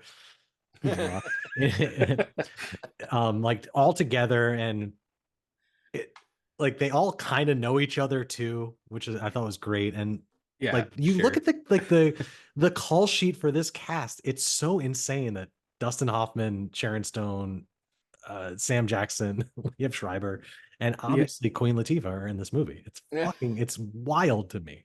Yeah, this is a crazy cast. I will say, like the opening, like 5, maybe 10 minutes or so, I was kind of like, ooh, this is cool. I like the mystery of it. I like everyone's being kind of secretive. Peter Coyote is like, oh, this top secret agency? Even they don't know about me. And I'm like, cool. Okay. All right. I'm in. Like, awesome. This sounds great. But the more we see of the ship, this movie started really falling apart. This hyper alien ship from 300 years in the future, mind you. Yeah, well, I don't even know where to start, because like they say they're 1,000 feet down, and they are just openly walking on like the ocean floor, like in their. Did I miss it? Did they say like, oh, we've developed suits that can like withstand pressure of like this amount? I didn't understand, because I'm like, they're at crush depth, right? Like they're pretty deep. Well, they're not crazy deep, like that you need one of those insane things, because they've adapted to the pressure, which is why they need to depressurize when they come back. Okay. And they've also done that little thing that they had that bit where they're breathing helium. So they're breathing a different oxygen mixture as well. So that's actually something that was in the book, but then like in the book, everyone's walking around with high voices. Oh yeah, that's how that this movie should have done. Yeah, Yeah, hold on. You do get that scene of them talking, which is really fucking funny. Yeah. But like once they get onto the aliens, the alien spaceship, they're immediately greeted by catwalks, by piping, and they're just like, oh, this ship's advanced. And I'm like, I would have been the guy who's like, hold on, guys, It looks like an oil rig. Prank me? Like, is it, I would have immediately been like, okay, you got me. We're on an alien space. There's a thing that says trash. Like, it takes them like another 5 minutes after that to be like, wait, is this a human? I'm like, of course it's a human ship. It's like, it looks like, like you said, like an oil rig. What are you all talking about? Like, it's insane. Like you said, it gets worse. Doesn't matter. I think the thing is, for me, it's like I like the way that it's kind of split up as well into sort of chapters. Like the surface, the deep, the very made for, like, you can tell they almost like when I was watching that, because I forgot about that, the chapters, it was like, oh, this is exactly where a commercial break would go. Like, very like edited for TV type of thing. But I think for me, it gets kind of creepy. I think like especially the first half of the movie when shit starts showing up, like that bit with the snake that goes through his hand. And then oh comes up yeah. to his, that's like proper good scary. Yeah. Like and it's Queen very Latifah. much, oh my God, that scene, like the way it's shot is so cool, but also like it's Dustin Hoffman in like a fucking suit underwater. Yeah, doing all this shit. Yeah, I noticed that wild too. to Like, me. Because it's like the Abyss, of course, being very famous for like being, amazing but also extremely difficult shoot. And in this one, it's the same thing. I was like, yeah, no, they're all there. Like I was reading Peter Coyote. He's like, oh yeah, man. He goes, actually cut in half. Yeah, but he was like, he talked about how he would fall asleep in his suit. So they're all done up, and they're of course moving lights and stuff like that, tricky underwater. And he goes, yeah, I'd drift off and have a nap. It's really like not a big set either. It's just this, they could have just built this in like a tank. It's not like we talked about when we did Crawl, it's like this huge warehouse where they were manipulating water, but it's just them in this like orb. You have the ladder and a little bit around that, but it's so atmospheric, and really it still feels like, much like the Abyss, you get that claustrophobic feeling of, fuck, if one thing breaks in this, you are absolutely fucked. Yeah, then they do add into that, because a lot of shit goes wrong. I mean, they got that really cool bit like with the giant squid but you never see it. That you never see, yeah. But like it's this malevolent thing at the same time, and it's all done with kind of the same sort of like the sonar getting closer and getting closer. It's like, it's the weird thing with the eggs dropping down. It's just like, and then something that I always kind of like, I love Will's face, as Will's like, this movie's a piece of shit, and like we're going, nah, it's cool. But like I like the bit that, as the movie goes on, we always have that one shot of the CCTV in the room where the body bags are, and there's just one body bag, and then there's two, and then there's fucking five. Yeah. So, the dead body room, yeah. What station doesn't have that? I like Dustin Hoffman just trying. Yeah, sorry. Oh no, bring it on. I was telling you guys, like, these are the stupidest smart people like ever, like, because they would discover something or come across something, and then like a good example is, I guess I just don't want to jump too far ahead, but like they'll come across like, oh wait, these people are oh no, like when Jerry starts talking to them and they get like the messages from Jerry, like, I am happy, I am Jerry, and they're like, oh yeah, and eventually they learn like it can Jerry can manipulate things and manifest whatever it imagines. And then things will happen in the movie where they're like, I saw this character do that, I saw Sharon Stone do this, like, why would she do that? That's so out of character. I'm sitting there, I'm like, guys, Jerry said he can like make you see things. They're like, oh, why is this happening? I'm like, guys, Jerry said he could make you see things. You're like, oh, well, I guess this person's just acting out of character. And I'm that's exactly I am 10 minutes ahead of all of you. That's exactly what Jerry would say. And the reveal later with Jerry, like I said, it felt a lot like we're improvising the plot as we go along. And I'm like, that's not possible, but that's what this feels like. It does get to a certain point. You're just like, that's when we joked, and like you mentioned this thing. I'm like, oh, you laugh. You have 45 fucking minutes left, and you're like, oh, Oh, shit, you're God. right. Yeah. That was a real like gut punch moment. Yeah, this movie like I was like, oh, he's exaggerating, and then I hit pause. I'm like, oh no. The third act like really teeters on. It outstays. It does a lot in a very small amount of time, and I don't know how good that shit is. Like the realization that, oh no, it's actually all Sam Jackson's character manifesting all this because he went into the sphere and now he's sleepy.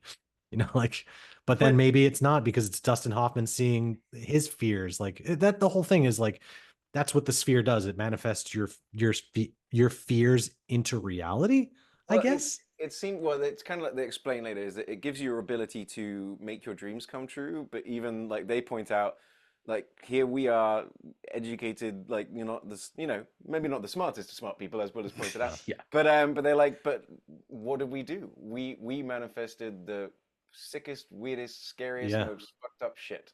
Like human beings cannot handle this. This thing needs to go. But again, that's the conclusion they come to after they've been in like a super dire, stressful situation with like, and they're like, oh, humans can't handle this. I'm like, why don't you try it when you're like on a beach and relaxed? Like maybe like, again, no scientific thought at all goes into any of these scientists. Well, they do also point out, Will, that it didn't go very well for the Futures people. They got the sphere on their ship and they ended up killing each other.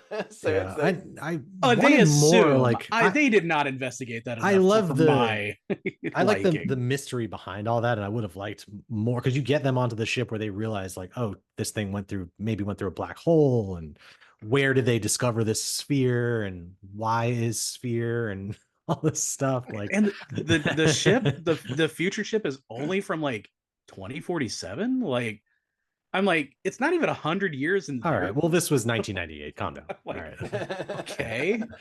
Like, and they're like, oh, they're on this like vast like starship. I'm just like, I would have done, I don't know. This seems like a lot of progress for 50 years. I don't know. Now look at us.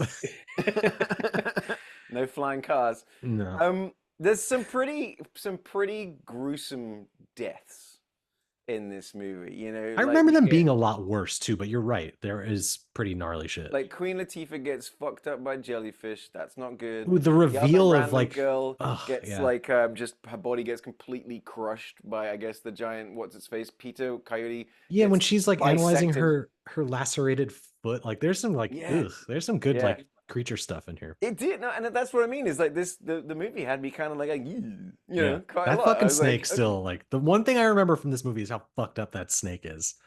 That and Liev Schreiber's death being particular. Straight up barbecue. That's pretty harsh. Yeah. But which snake are you referring to? Are you referring to the one that was like in the ocean, or are you referring to the nocturnal snakes that only hurt you at night? What the fuck are you talking about? What are you, a fucking snake expert now? The snakes are only dangerous at night. Like, I have to be honest. They're attacking him right there. What do you mean? Yeah. And it's underwater. It is fucking night all the time. Like, what does this mean? The clear one that they're like definitely pulling like, credit to Dustin Hoffman's acting, because yes, that snake going up his leg, that is exactly how I would react. Yeah. Like, and he is Dustin Hoffman he's like in a completely different movie. I love him like frustrated and tired and trying to be rational, and it's so funny to me like him being put into this. And I think back to like Barry Levinson, who directed Rain Man. He's who's like, buddy, do I have the perfect movie for you? How do you feel about snakes? Well, actually, like during the delay of production of Sphere, there was a bit of an issue in pre-production. They wanted to rework the script, so they pressed pause, and in between, Levinson and Hoffman went off and did Wag the Dog, which is a great movie. Which was a great movie, and now I don't think I can watch because now it's quaint. Just like the political machinations and stuff like that. Right. It's all just. But to get back like to Dustin Hoffman, like his communication with Jerry, like because he's like such a good psychiatrist, right? Who also may or may not theoretically he also treated Sharon Stone. Like they all like know each other kind of, right? Like Liev Schreiber and Sam Jackson have that like kind of outsmart each other rivalry, which I thought was fun. I like whether they discover like the code, and I think this is after Sam Jackson goes into the sphere where he like sees the pattern and he's like, how did you see that? Yeah, It's just Sam Jackson, smart Sam Jackson. I like. Well, Sam Jackson is also like he's playing an interesting version. He's Yeah. playing an interesting Samuel L. Jackson in this one. Like he's kind of creepy in his calmness at times. He's kind of an unknown quantity. Post sphere. Yeah. Yeah, like it's. I just like him in this movie. Apparently he was shooting this during the week and he was shooting Jackie Brown on the weekends. Yeah. That's crazy. Which is kind of crazy. Yeah, I'm just gonna do Tarantino on the weekend. Yeah. But like I like him in this movie. I think Mhm. did you see who was initially cast? I'm not sure why he wasn't able to do it. But Oh, is it Andre Braugher? Andre Braugher, yeah. It's Captain Holt Captain from Holt. Brooklyn Nine-Nine. Rest in peace. Yeah, I think he could have nailed that. I think Yeah. he would have been great in that. Yeah, for sure. What But, else, I mean- Will? What else sucks about this movie? I mean, I didn't understand like. Let me stop you right there. I didn't understand. Like, I felt like this movie feels like it had a lot of rewrites and reshoots because, like, Samuel L. Jackson and Sharon Stone are like taking turns being creepy and acting like maybe they're possessed or maybe like they know something, but it doesn't ever go anywhere. You just kind of learn like, oh no, when they sleep, their dreams are manifest, or when they're awake, their dream. I did not understand Exactly. the mechanics It's of how very- that worked. The Like, rules are very hazy in this world. I think because I've been thinking about it nonstop since I watched it last night. I think I got it. I think that's how it's it like works. I- You've been sphered. actually, now that I thought about it again, nope. Now it still doesn't make sense because like so you when know what they say, sphere is in the eye of the beholder. Wait, Yeah. no. No. But like whether they're awake or they're asleep, their thoughts or dreams or nightmares manifest. But like so, it sometimes happens when they're asleep. It sometimes happens when they're awake. I didn't understand Yeah, and how any of that sometimes- was supposed to work. But you only ever see Sometimes it's Sam real. Jackson sleeping too. So you're led to believe that he is manifesting all of this stuff, right? But While then he's reading. Jerry's talking to them while he's awake, talking to Jerry. What? Like, just it doesn't. You're being a real Jerry right now. I just wanted you to know. Well, And the only- also the reveal of like, oh, it's The a Harry. mistranslation. It's Harry, not yeah. Jerry, it's Harry. I was like, oh, shut up. Like, Yeah, no, because that's how it goes in the book, right? But then I'm like, in the movie, I'm watching it going, well, that doesn't make sense. Because they Because, decode the Because the language. because Wouldn't it would everything then be fuck fucking up wrong? every other Right. way. Yes. you Okay. know? Yeah. And right. like even when, and I like how it's like when Dustin Hoffman's solving it and he starts from A and he gets to H and he goes, that's not right. And I go, well, A would have already been wrong because it was Right. E and A. I mean, you Well, start he with starts A. the idea that you start at the middle of the keyboard and spiral around. Mhm. Okay. and the fact that like when Dustin Hoffman is communicating with Jerry and it's like, don't call me Jerry, he's just kind of like, and I'm like, ask him why, dipshit. Like, what do you do? Like, nobody takes that second step of being like, why are you mad, Jerry? Like, what's up? Like, for do being love- a psychiatrist, he Right, is yeah. terrible at his job. How does that He make is you the feel, worst. Jerry? I do like Dustin Hoffman deliveries though. Like he's just got. A Oh way of my saying God. lines. I And said, it's like I like my said, favorite one is what happens if Jerry gets mad? You know, Yeah. like it's just that kind I of feel like I remember that from the trailer too. I don't know why that line specifically stuck out to me. You're like, oh yeah, what happens if he gets mad? We're dealing with an alien that's been cooped up here for 300 years. And it's like, it's very Dustin Hoffman-y, and it's like for him to be in this sci-fi movie is so fucking crazy. Yeah. I like him in Outbreak as well. Yeah, true. Yeah, it's another very like that must have been around the same Around time. the same right? time, yeah. Yeah. Outbreak was 96 or 97, I think. He had a run, though. I remember seeing that movie. I think I actually own it on Blu-ray. I just don't have a Blu-ray player. 95. Okay. I remember seeing that movie on a plane, and that last bit, you know, where they're dropping the bomb Oof. Mhm. and the bomb comes down. The whole plane was holding its breath. I just remember that moment of like everyone was so. It was crazy in- it's crazy to think that for a time Ebola was like the biggest fear. For me, it was like Ebola and quicksand. Like, Yeah. this is how I die. Like, these two things are what's going to kill me. Man, then imagine catching Ebola and then falling into quicksand. Oh, well, come on, man. God damn it. There goes my dreams. But then years later, seeing like Steven Soderbergh's Contagion, you're thinking like that could never happen. And then Right. years later, it happened. Yeah. Wait a minute. Oh boy, that was. Mhm. But anyway, Yeah, I was watching some other thing. They were talking about a pandemic or something like that, and it's just like all pre-pandemic movies talking about pandemic is now Yeah. just like, oh, or man. worse, it was No Time to Die. Like Rami Malek's character in that last Bond movie is like, I'm gonna do what no one is gonna expect. Release a global pandemic, and the whole theater went, ugh, boy, Mr. Robot, Ooh. no. But But now movies have to go back to this and have spheres as the big big bad we all gotta more worry about. movies need spheres. See, the thing is, man, like, okay, so this was a $70 to $80 million movie that made $80 million. You know, Hunt for Red October, that made a shit ton. That made $200 million. But the thing is, like, I would still say I enjoyed watching Sphere. I did. would still say that, like we said it, I'm not going to watch The Life Aquatic again, but I will probably watch Sphere again. Wow. I mean, It's I true, also- though. I'm being honest.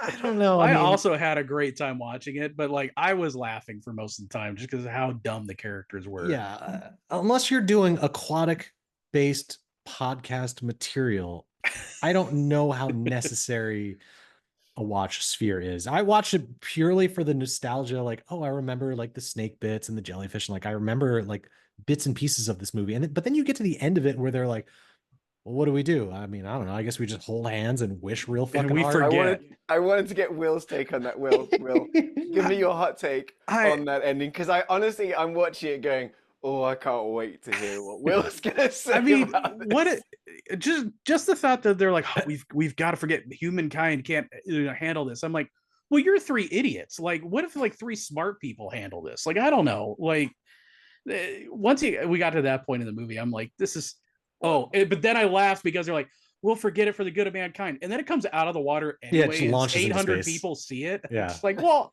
what was the point of this then? This is Thing is, stupid. Yeah. the bit that I want to see is the very next scene. These three guys, I mean, they probably get waterboarded.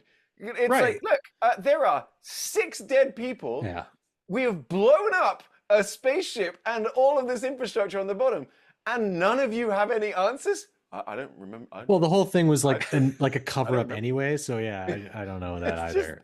I when the Their professional solution lives are over. you know? Yeah. It's a miracle there were only 6 people down there. yeah, I mean that I understand because it's a budget, but like realistically, when they're like, we're losing crew people, I'm like, you brought one of each type of person down there. Like, there's not teams of Well, people they, in this. that's well, like, hang come on. on, They but established that like I they were get only it, it's a supposed to be down movie. there. They're only supposed to be down there for a little while to like look at this thing and then report back up. But of course, there's a fucking storm above, so they can't escape. But don't worry, they got plenty of food and water to sustain and blah blah blah. And also Queen Latifah's there, yes. Isn't Yeah. that exactly what happens in the Abyss as well? Isn't there a storm? Yeah, probably. Like, Yeah, but on that's a surface? good movie. So they I haven't seen the Abyss for so long. I have to, because I used to have it like, but I refuse to watch the theatrical. I'm only a director's cut guy with. That's the with one where the Abyss. aliens win. That's the one where there's a whole like 20-minute conversation and there's a whole big scene with the The wave, massive right? wave that gets controlled. All of that's cut. Like the theatrical Mhm. one, Ed Harris goes down. We don't get any conversation with the aliens. We don't understand anything else, and then he just comes back up and the movie ends. Really? It's like- yeah, I feel like I only it's remember real. the director's cut. Huh. It's real bizarre. But yeah, like the I was gonna say something else. There was something else like people did in this movie that drove me up a wall. But of course now I'm like blanket. I forgot. I held my own hand and I forgot. There's scenes where there's like horrific things happening, creaking, like crushing things. There's fires, and then it just cuts to Dustin Hoffman sitting by himself, like, huh. See that like that was part of my problem because I'm like, again, is he possessed? Like, why is he not acting normal? Like, there was a lot of that where I'm like, there must have been reshoots or there must have been edits where there was more in here. Because Well- otherwise, the way people react to ththings don't make sense. It's funny you say that actually, because I was like I said when I was doing a little bit of research, I can't remember where I read it, but I was Yeah, get your reading laser about- disc. Yeah. But how Dustin Hoffman kind of like he's like, there's so much missing. We didn't get to put in what we wanted to. He considers it an incomplete film. Yeah, I did read that. That too. makes sense. Yeah. Yeah. Okay. See, like that was the vibe I was getting. Is I'm like, there has to be more here because there's stuff that just is not Right. gelling, and the people involved are too good at their jobs, like as far as Yeah. filmmakers go, for it to just be like, we messed up. But he was dressed as Tootsie at the time, so no one took him seriously. Now that will do They're it. like, you got to stop doing this, Dusty. Come on. I did see there was a bit in the movie where I did clock it, and then again, while looking stuff up, I realized other people have spotted it too. But it's the bit where he dives down for the oxygen canister, Yeah. and he bangs his Bonks head his on the head. table, Yeah. and it was like Method acting. Yeah, but it was an accident. But they were like, put it in the movie, and then he's got an injury later on. And I was like, okay. I'm always like impressed by like shit like that in movies, like because it is the actors doing, like, I don't know, just seeing them in the suits and then having to act on top of that is crazy to me. Like having like, you get the intensity from hearing about it in like The Abyss, but then we talked about it in like Crawl, like just them practically getting in the water and doing this stuff and then having to act also is fucking crazy to me, even though it's probably just like, okay, now swim over there. How do they communicate? Like, it's crazy. Yeah, I mean, it's cool. watching the behind the scenes on The Abyss as well. It's just like, they're spending 15 hours a day underwater. I mean, and it's just, and like you're trying to make a movie in that, like, like I was saying earlier, like the guy Peter Cody saying he fell asleep because they're moving lights. I'm like, you know how much of a pain in the ass it is to move lights and stuff around on a set. Try doing it underwater. Yeah, it's crazy. Yeah. And it's like, so you must be a special kind of crazy. Like, so they did it. So, I mean, I was reading up, like they shot it in a warehouse kind of thing. They got these tanks, because they were like, to avoid shooting it on water. It meant it knocked $20 million off. Right, because they saw what happened to Waterworld, and they're like, okay, we can't do that, obviously, because it's too perfect. It's like, it's the same thing. It's like with Jaws, Yeah. But then when you watch those movies, like I said, when you watch Jaws, just the production value of an actual ocean, you can't beat it. You really can't. But I mean, because this movie is predominantly set underwater in a very confined space, I get that you don't need like, but everything is practical in this. Like when everything goes fucking tits up and doors are closing and shit's flooding, like it feels very real. It does, and there's a few times that I go, man, those actors could have been in danger a few times. Like I'm watching that going, all right, okay, yeah. I mean, like I said, it's just not The Abyss. It's kind of like that. What's that studio that instead of it being trans? Oh, it's an asylum, like an asylum film. It's kind of like Asylum did The Abyss, and it's Sphere. Abysmal. Yeah. There's a bit later on, like again, because you forget like the whole like the whole third act of this, like again, like what I was saying, what happens in these 45 minutes, it's like a lot of shit, and you forget that Peter Coyote's character is literally cut in half until Sharon Stone like opens the door and he comes floating out, and she's like, "Oh my god, are you okay?" This guy, he wedges it's the classic trope of, oh shit, I'm stuck in this gangway where that door's closing, but I got to get the thing over here, but I got to prop this door open, otherwise I'm stuck in this area, this vestibule. And he's like, I got it, I'm gonna prop this very precarious box up top and hold the door open and then squeeze through, and then the door closes and he's just the best, smartest people. Like, let me tell you. It did make Prometheus, like watching Prometheus, a little more like, okay. All right. Well, those are the descendants of these stupid people. Shit. Well, Idiocracy thing. It is all genetic. There we go. See, we tied it all together. Defender. I love Prometheus. Yeah. I still haven't seen the new Alien. Do you guys both see that one? I saw Romulus. Yeah. Yeah. Is it good? I liked it. Yeah. Is Will gonna like it? I mean, there's your answer, American. No. That's it. Alien Romulus is a tough one because I love Fede Alvarez. I love what he did with Evil Dead, and I love Don't Breathe. Don't Breathe. Don't speak. Don't speak. I love that's a great fucking movie. But Alien Romulus is like alien soup. It's the best of aliens. Yeah, and that's Resurrection. I loved everything, but I didn't. Hold on. I didn't care for like the third act, which is wild. But man, it looked fucking cool. It sounded cool. It's worth seeing. But and there's that TV show coming out soon as well, Alien Earth. Yeah, I know. But I do love Noah Hawley. I think it'll be interesting. I'll definitely watch it. But anyway, well, you just watch everything. I do. I watch it. Call me when they get some spheres on that show. Yeah. Well, hang on. If you pull up IMDb and you type in Sphere, there's something coming. Oh, Sphere Legacy. Sphere Legacy, Sphere Origins. Oh hell yeah! Oh It's my Rhombus. god! Alien versus Sphere. Now we're talking. Gleaming the Sphere. I could keep Gleaming going. the Sphere. Oh my god! I'm sorry. You won all day. You already run today with abysmal. That's your joke of the day. This is one of those movies I had to like look up the Siskel and Ebert review because I'm like, I can't be going crazy, right? And sure, they were bringing up all the same stuff I was, so I was like, okay, I'm not going crazy. Like this is like just schlock. I mean, again, don't get me wrong, I had a lot of fun watching it. I think they were just really leaning on the Michael Crichton at like angle for 100%. this movie. You know, Mhm. like it's the Jurassic Park effect. Yeah. Is put Michael Crichton's name. I mean, the other one is like, for example, like another book. The book was fantastic. It was Timeline, which is that Paul Walker one with Jerry Butts, where they go back to medieval times. And like, it was, but the book, I couldn't put it down. I couldn't read it fast enough. And I was so excited for the movie. And I'm going, there's no way they can fuck this one up. Because this book was, they fucked it up.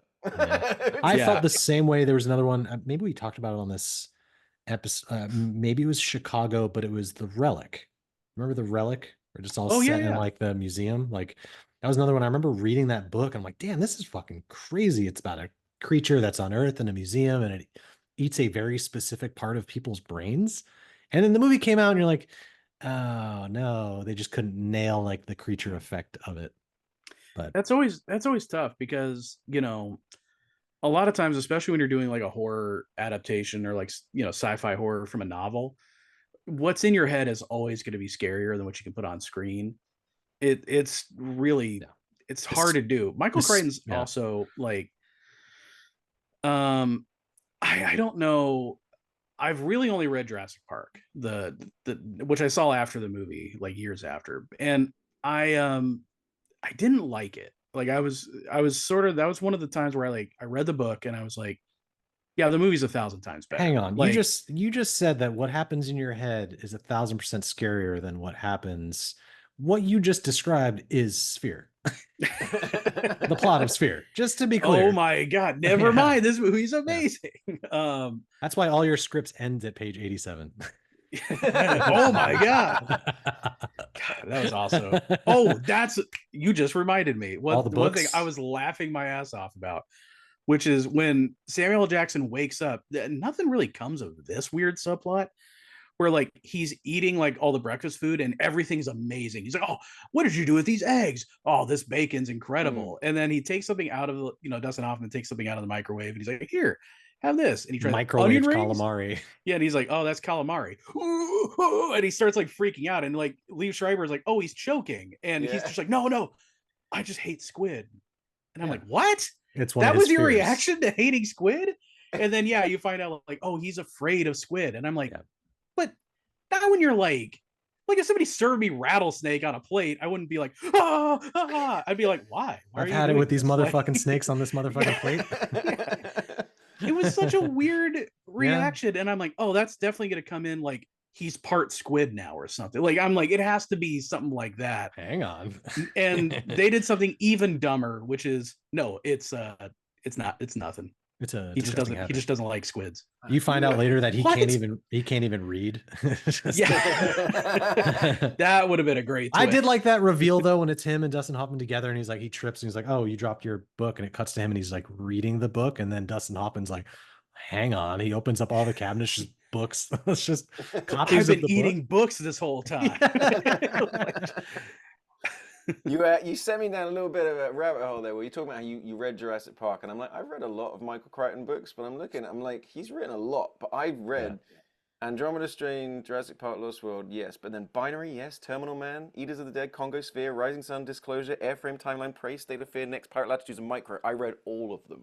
When it comes to like Tom Clancy and Michael Crichton, like the Venn diagram is airport. Like just those books in an airport, and that's it. Yeah, I mean, that's how I read all these books, was exactly like that. I'd be going off on an overseas shoot, I'd go in the airport, I'd grab a book, I'd read it on the plane. Let me pick up the latest Crichton, see what he's up Yeah. to. I mean, here's what I'll say Yeah. for Michael Crichton is he did write all his books. You can't say that for Tom Clancy. So that's I will give him credit there, even though I read Jurassic Park. I think I read one or two other of his books. There was one about like killer mosquito swarms or something. I can't remember what that one was. I read that one. It was something like that. Prey, that's what it was. And I was very, very bored because Michael Crichton loves him some technobabble. He loves getting into like the technicality of things. And I read through it. And I'm like, if I hear about how much RAM this computer has, when there's dinosaurs in a park, I'm going to reach through the book and punch Michael Crichton. I don't care. And there was only two Jurassic Parks. He did Jurassic Park and Lost World, and that was it for that series. Yeah. But they Lost World, which is very much a sequel. Like the book is very much a sequel to the movie, not really. Yeah, right. I remember when because the book came out. Yeah, I remember that. I remember the white cover, right? Yeah, I liked those books a lot. And then Jurassic Park just came out and was like the biggest fucking thing ever until Sphere. At the same time, you got to give Michael Crichton credit for influence. Like there are a lot of Michael Crichton movies, West Andromeda Strain, and Congo and Sphere and the Great Train Robbery, and Jurassic Park and all this kind of stuff. And then he also wrote Twister. Then he created ER. Which is amazing. Yeah. Credit where credit's due for Michael Crichton. Prolific. Like he had a lot of effect on us. He was he was a fantastic idea guy. Like he was amazing at coming up with premises for stuff. Yeah, so are we. So I don't want to diminish him in that capacity. Just his writing style wasn't for me. I do think it's funny that he passed himself off as like, oh, I'm the actual scientist involved in science fiction, and it's like you were kind of a medical resident for like a semester. You didn't even finish. Like that gave you the credibility to create ER, which I love, but like, come on, dude. Like I'm surprised that this movie didn't also like the people that needed to be on this project. You have the psychiatrist, the mathematician. They also needed like a writer, and it's just an allegory for him. Just like that would have been phenomenal. Featuring Michael Crichton as himself. All right, fellas. Well, look, as much as I want to talk more about Sphere, what we need to do at this particular point is, which is the movie to define underwater for us, and why is it The Hunt for Red October? I like that we brought three very different types of films. I think, Will, you also mentioned you were going to pick Crimson Tide. I'm like, well, if we do that, we might as well just pick three fucking submarine movies. And right, I was obviously going to pick Down Periscope, naturally. But I'm glad we picked three very different underwater films. And when you like look up this genre, there's so fucking many that we could have picked. Like I'm sure Ollie wanted to pick Avatar, The Way of Water, whatever. I was tempted. I was also very tempted with Master and Commander. Oh God, I could have picked that. Yeah, dude. And I only realized halfway through the podcast recording, like, why didn't we do Master and Commander? I would get to watch that again. Yeah, which is kind of a Star Trek movie.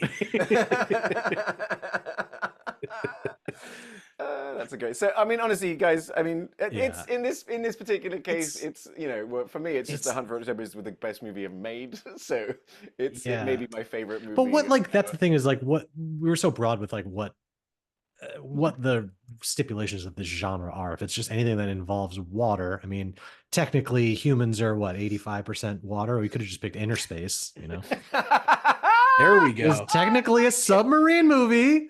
That is set inside Martin Short. We could have also gone with Signs, where Signs is how we defeat the aliens. Okay. Like, there's no shortage of this might have to just be a spinoff. Dude, the thing is, you are not wrong, because there are so many sort of like if it's what's the Guillermo del Toro movie where the lady fucks the fish? What's that one? The Way of Water, The Shape of Water, Blade 2. Oh, The Shape of Water. Big fish. So yeah, no, do you guys are you guys with me on The Hunt for Red October? It's certainly the best movie. But I had the most fun. I don't even want to say that. I had the most fun knowing we were going to talk about Sphere, and I had the most fun watching Sphere. I enjoyed watching I Sphere. did, but I enjoyed it. I also enjoyed watching it too. I had a great time. Yeah. It is the dark horse of the week. So yeah, if you're looking for movie recommendations from this week, well, you can't go wrong with The Hunt for Red October. It is an absolute banger. The Life Aquatic with Steve Zissou is an original one. You're definitely going to enjoy it. But if you know what, if you just want to throw something on and have a bit of a giggle and a bit of a scare, chuck on Sphere. Just chuck it on. It's a fun day at the movies. You know, and bask in the best CGI 1982 has to offer. Apart from Master and Commander, any other sort of I know we mentioned a few. Any other sort of I almost picked like a modern one was the Kristen Stewart film Underwater. I think it's. I wanted to see that. I was secretly hoping you were going to choose that because I've heard that it's like actually quite good. People it's like basically like it's. I remember watching it, and not a lot of people talk about it, but it's a solid film. I enjoy it. What about you, Will? Things are grimacing at everything else we're saying. Crawl 2. Well, yeah. No, like Underwater would have been an interesting one because I find the ending of that movie insanely stupid. But worse than Sphere? I was about to say, do they hold hands and forget? What the fuck? Ooh, it's as bad in a different Pick your battles, man. The rest of the movie I think is actually not I that like bad. the Kumbaya ending of Sphere, first of all. But like we joked about Christmas Tide. I joked about if we picked Waterworld, I was going to pick the YouTube clip of the live stage show. It's 20 minutes long, which is the superior version of that movie, which is fantastic. If you have not seen the live Waterworld stage show, what are you doing? I've seen it many times. It rules. It's so cool. I can't believe how that has lasted 30 years. It's crazy. And, Why? If they removed it, I think people would riot. Is it privately funded by Kevin Costner? They crash a plane in the show. They do. It is awesome. Their profits they make from that are that's what's paying for Horizon 2. Yeah. I'm fine funding it. I'm fine with 8 Horizons as long as we keep that Waterworld show. You just know that now that the Horizon series is not performed as well, he's like, I gotta come back and do fucking another baseball movie. Yeah. Field of Dreams 2, still dreaming. For Love of the Game 2, Legacy sequel. Oh my god. But we're gonna stick to specials right now, but we are slowly making our way back to starting again, to sort of start going through America again. But what we're doing next week is a very specific special, is that we're going to do the United States of fictional city, a fictional place in America. So it's an American story. I want a movie set in America, but it has to be somewhere that's not real. And that counts if it's Gotham or Metropolis, that counts. But it's like, get into it, get a bit ridiculous. And I believe we're gonna have a special guest next week as well. So this is gonna be a kind of a fun one. I'm intrigued to see where we end up. But outside of that, as always, you can find me online as That Englishman in Texas or Ollie Pettigrew on Facebook. You can find Will as Entitled Millennial, especially on TikTok, where he likes to talk about movies that you should be watching, even if you've never heard of them. You can find Ryan's designs online as Ryno Digital, RYNO Digital. You can find him on Threadless and Etsy and stuff like that. Actually, you've got to send Carrie Byron a Wraithing shirt, because little aside, she texted last night. She's watching the Wraith. We've affected people's lives, guys. We're bringing the Wraith to people. It's amazing.